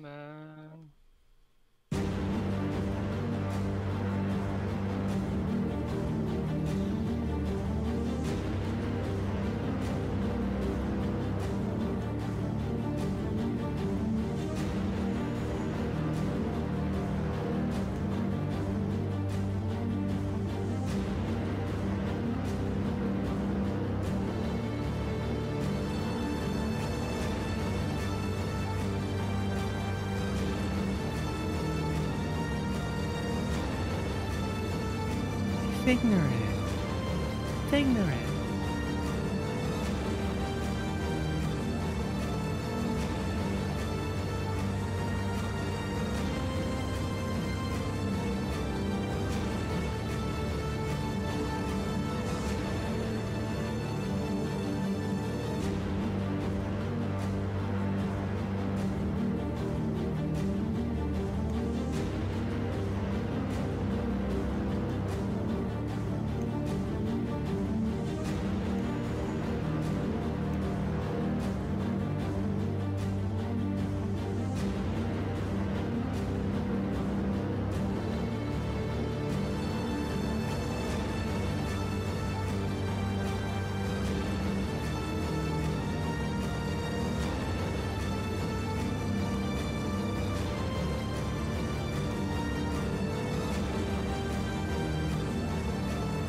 This was a podcast from the Podfix Network.